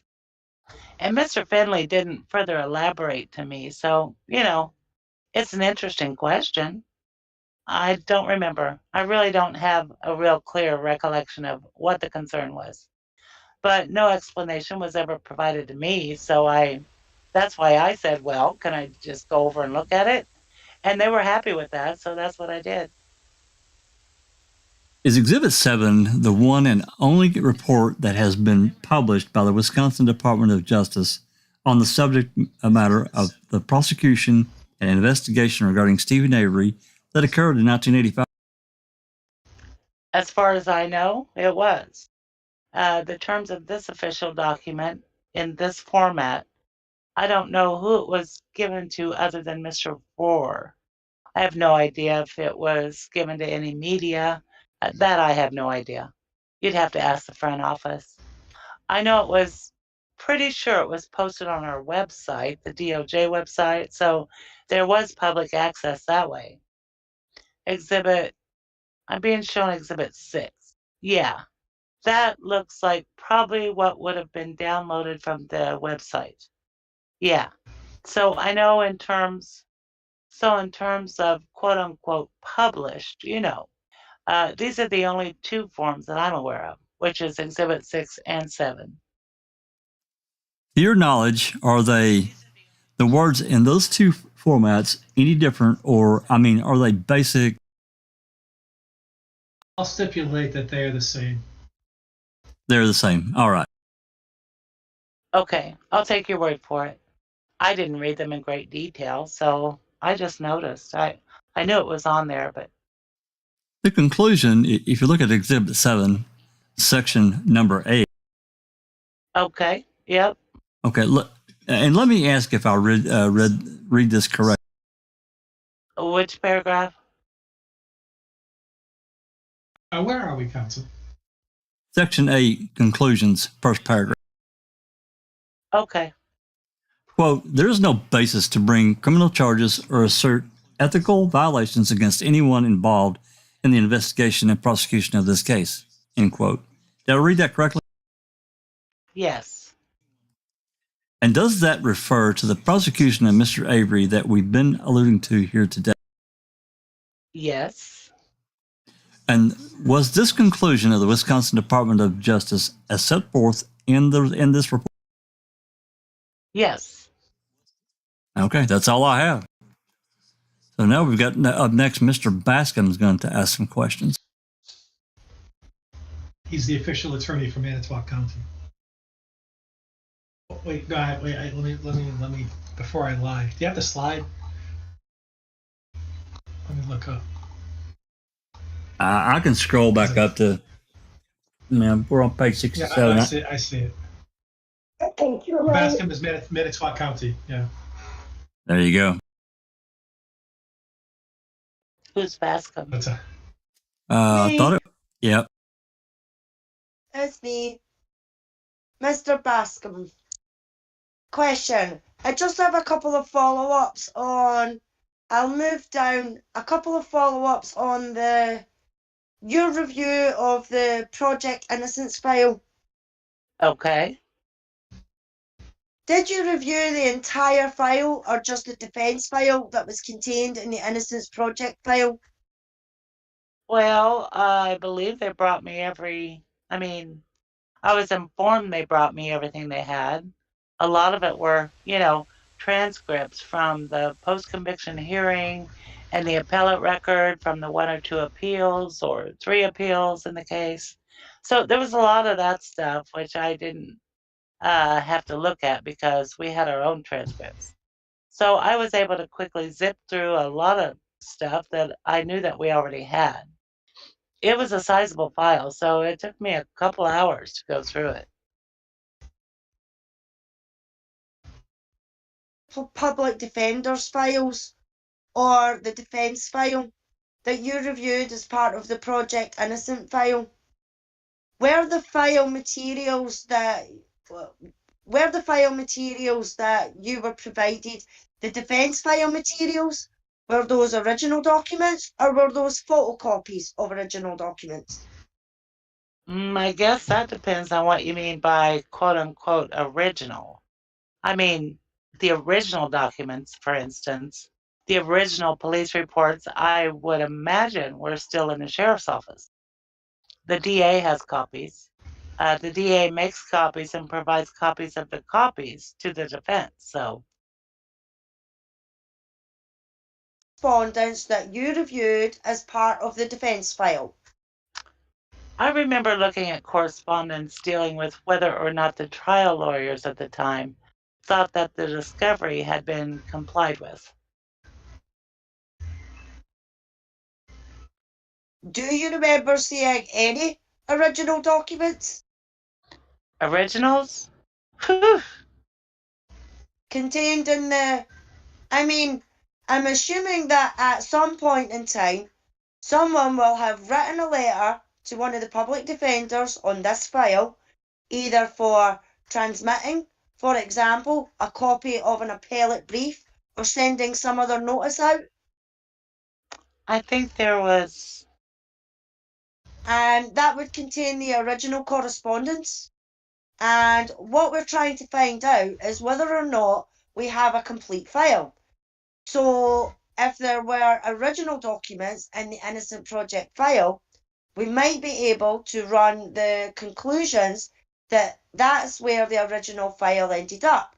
If they were all photocopies and there were absolutely no original documents, then maybe there's an original file somewhere that we can't find.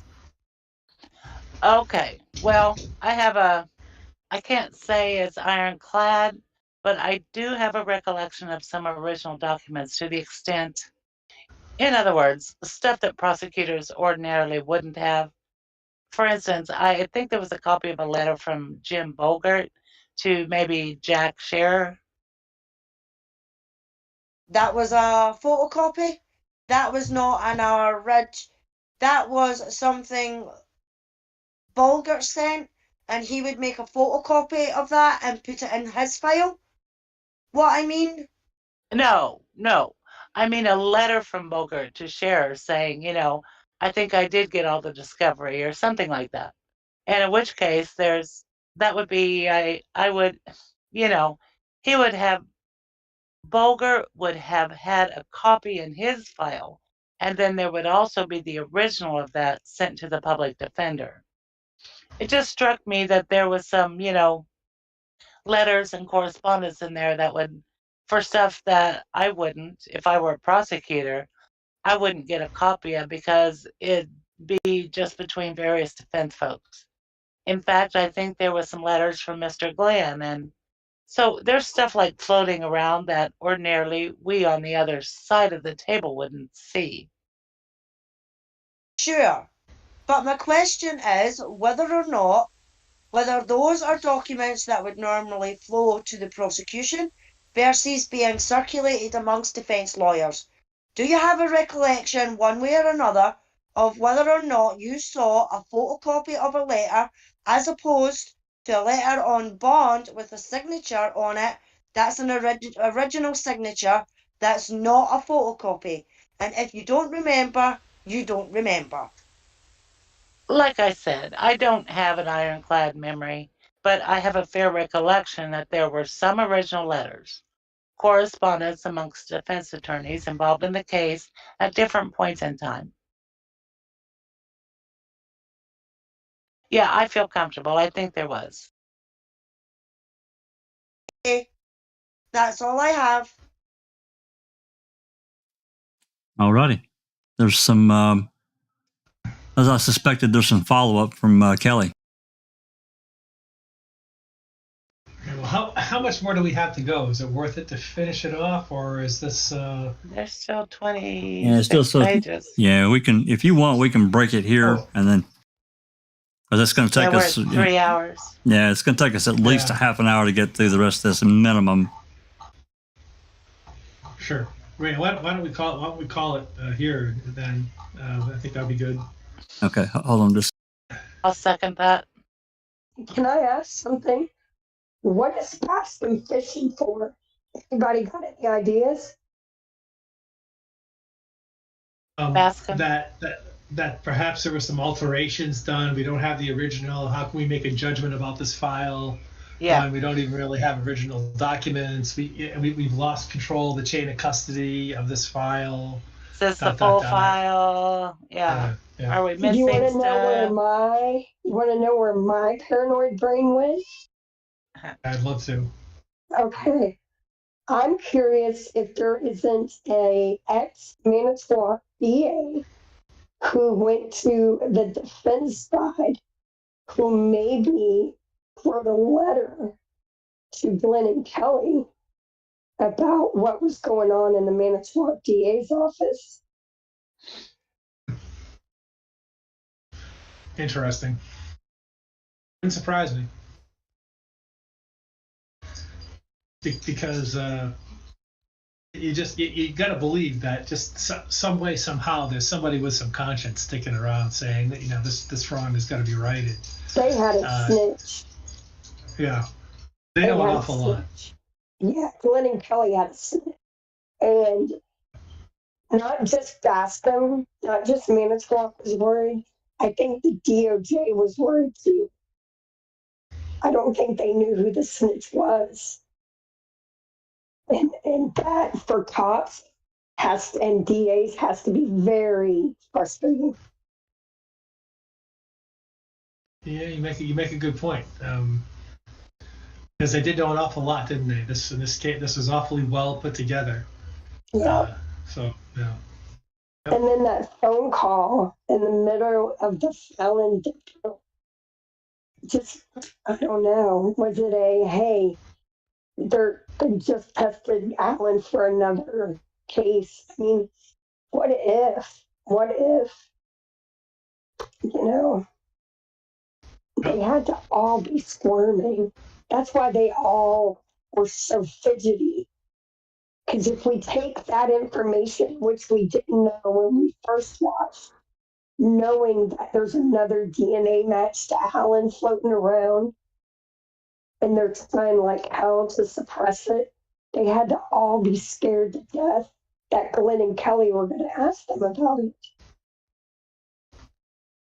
Yep. I see that very clearly.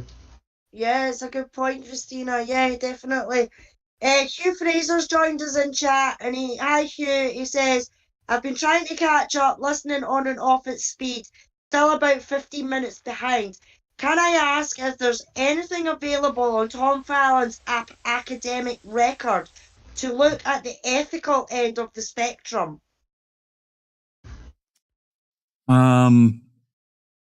Academic record.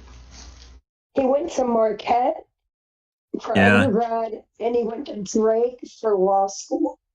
Correct. That's all I know. So he took the bar. He's a sharp guy. He's obviously, evil genius. Yeah, and he claims not to have a ironclad memory. The man's got a memory like a steel trap. And I noticed he also has a familiarity with the Manitowoc, because did you hear, I meant to bring this up earlier when he was talking about the 83 Allen assault on the beach in Manitowoc. He said that was north Manitowoc, 2 miles south of where Penny Bernstein was assaulted. And only someone familiar with that area would have that. You know what I mean? Yep. Yeah, he has very detailed recall of certain facts, right? But when it comes to certain other ones, oh boy, forget about it, right? Yeah, exactly. If it hurts him, it's the IDRC. I don't recall. Counselor.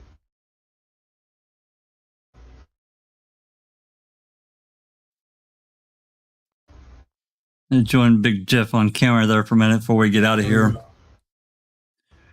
So, this deposition is one of the. I mean, they're all interesting to, in some degree or another. But this one, man, this guy is maddening, absolutely maddening. Worse than Roar. Roar's is bad. He's obviously very, very skilled at knowing exactly what to remember, and when not recalling something is just going to simply just cut off a line of questioning that he sees coming and is very uncomfortable about. So he's that's sort of that slimy behavior that he exhibits is really exactly what's getting him out of some of the uncomfortable questioning. I can't believe they haven't brought up the phone calls to Penny. That's shocking to me. When they start to talk about exculpatory evidence, it's not like they discovered that. They knew about that for a long time. Why aren't they bringing that up in term, when they talk about this exculpatory evidence? To me, that's more exculpatory than anything they have on the the possible sexual assaults of Adam. His behavior, that's his method of operation, and then all of a sudden Penny gets a phone call just like that. Tom Fallon would have friggin' shit his pants if they started asking him about that. His memory would have gone completely blank. Absolutely. I think it was brilliant of Glenn and Kelly. They came in with everything in their hands. That these Amy Lehman and Deb Strauss, can't forget about Deb Strauss. I think Amy Lehman was another one, kind of like a Jennifer. She wasn't a cop, obviously, but I think she probably wanted to do the right thing too throughout all of it. I just think that I just want to say, I think that the depositions, they don't put all their cards on the table. I think it's more of a kind of a peekaboo game. I think that's how these depositions were playing out for Glenn and Kelly. Well, they talked about it in the Strauss. They talked about some of the stuff in the Strauss and Lehman interviews. So I guess I'm surprised they didn't sort of cross-pollinate with certain facts that were brought up there. Yeah. Yeah. What absolutely. was the date? The date of this deposition was May 12th. 12th. Yeah. And when was Amy Lehman's deposition? Well, she had part 1 on the 12th and part 2 on the 13th. She came back that morning and finished up. Part 2 on the 13th.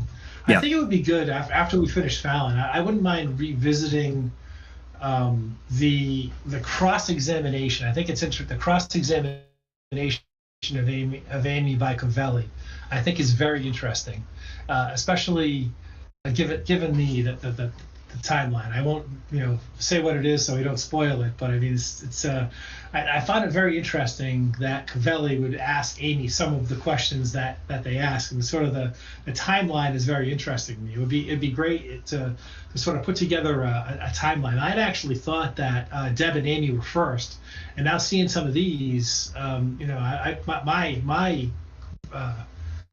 timeline, my recollection of the timeline is obviously FUBAR, right?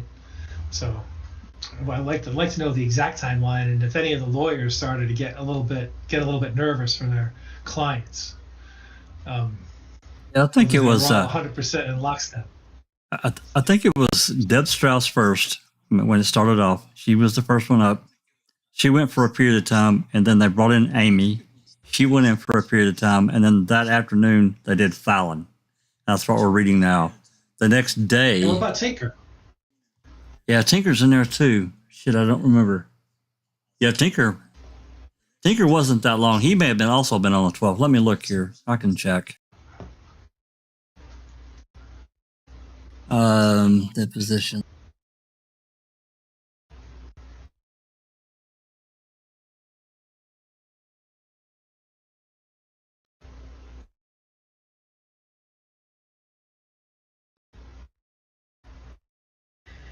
Tinker.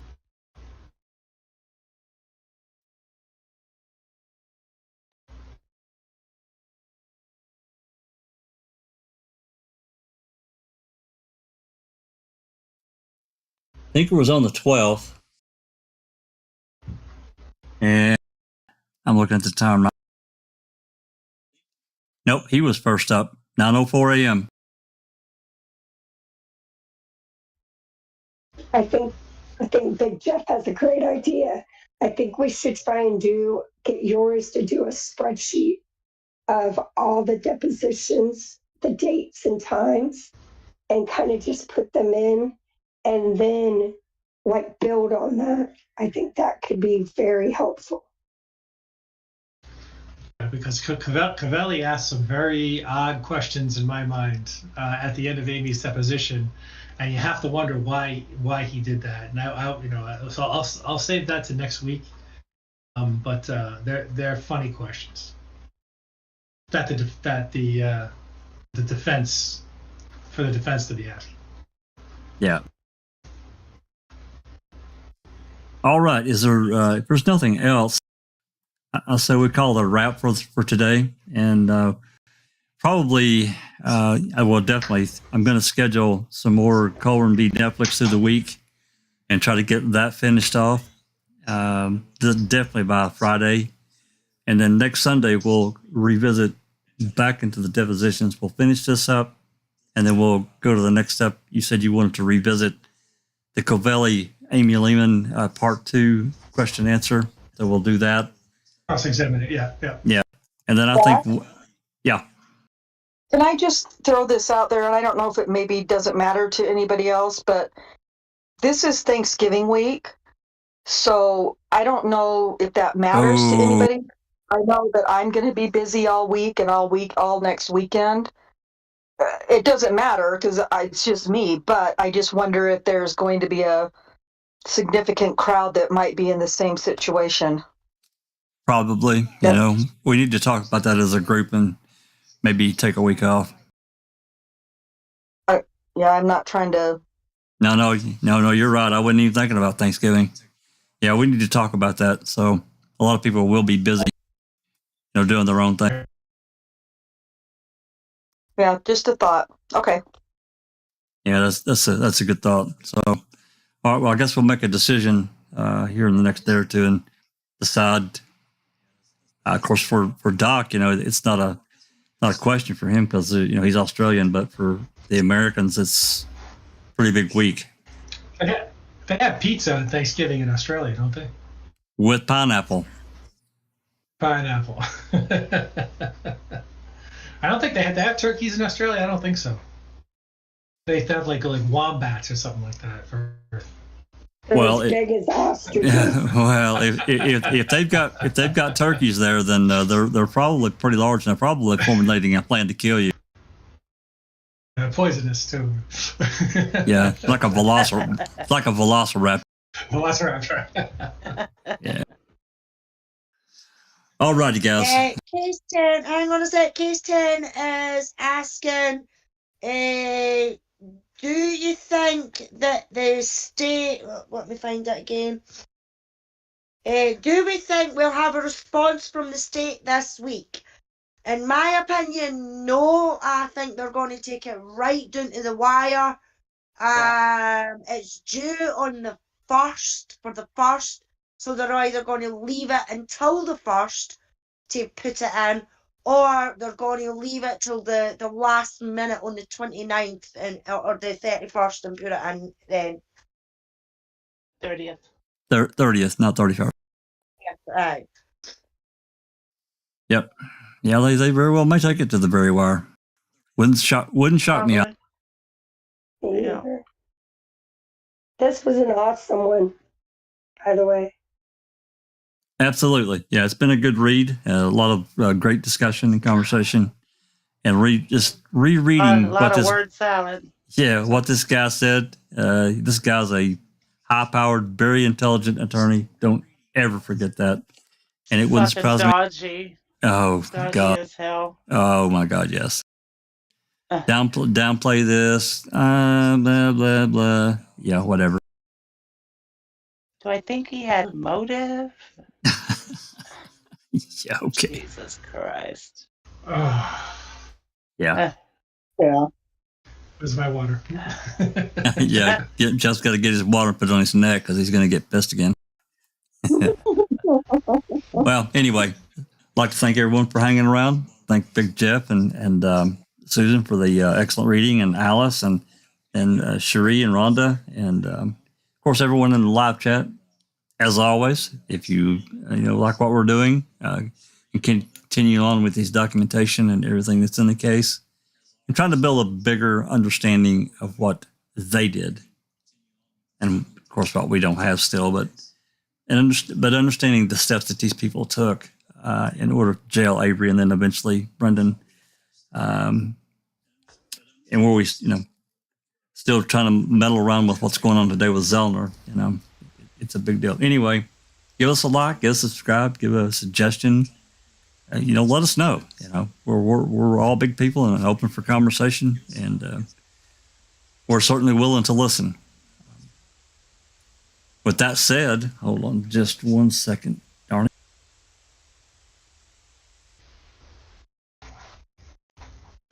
I'll never forget, as we're going through these depositions and to see how bad it's going for the state, it's just more and more evidence that they needed a whopper when it came to the 2005 case.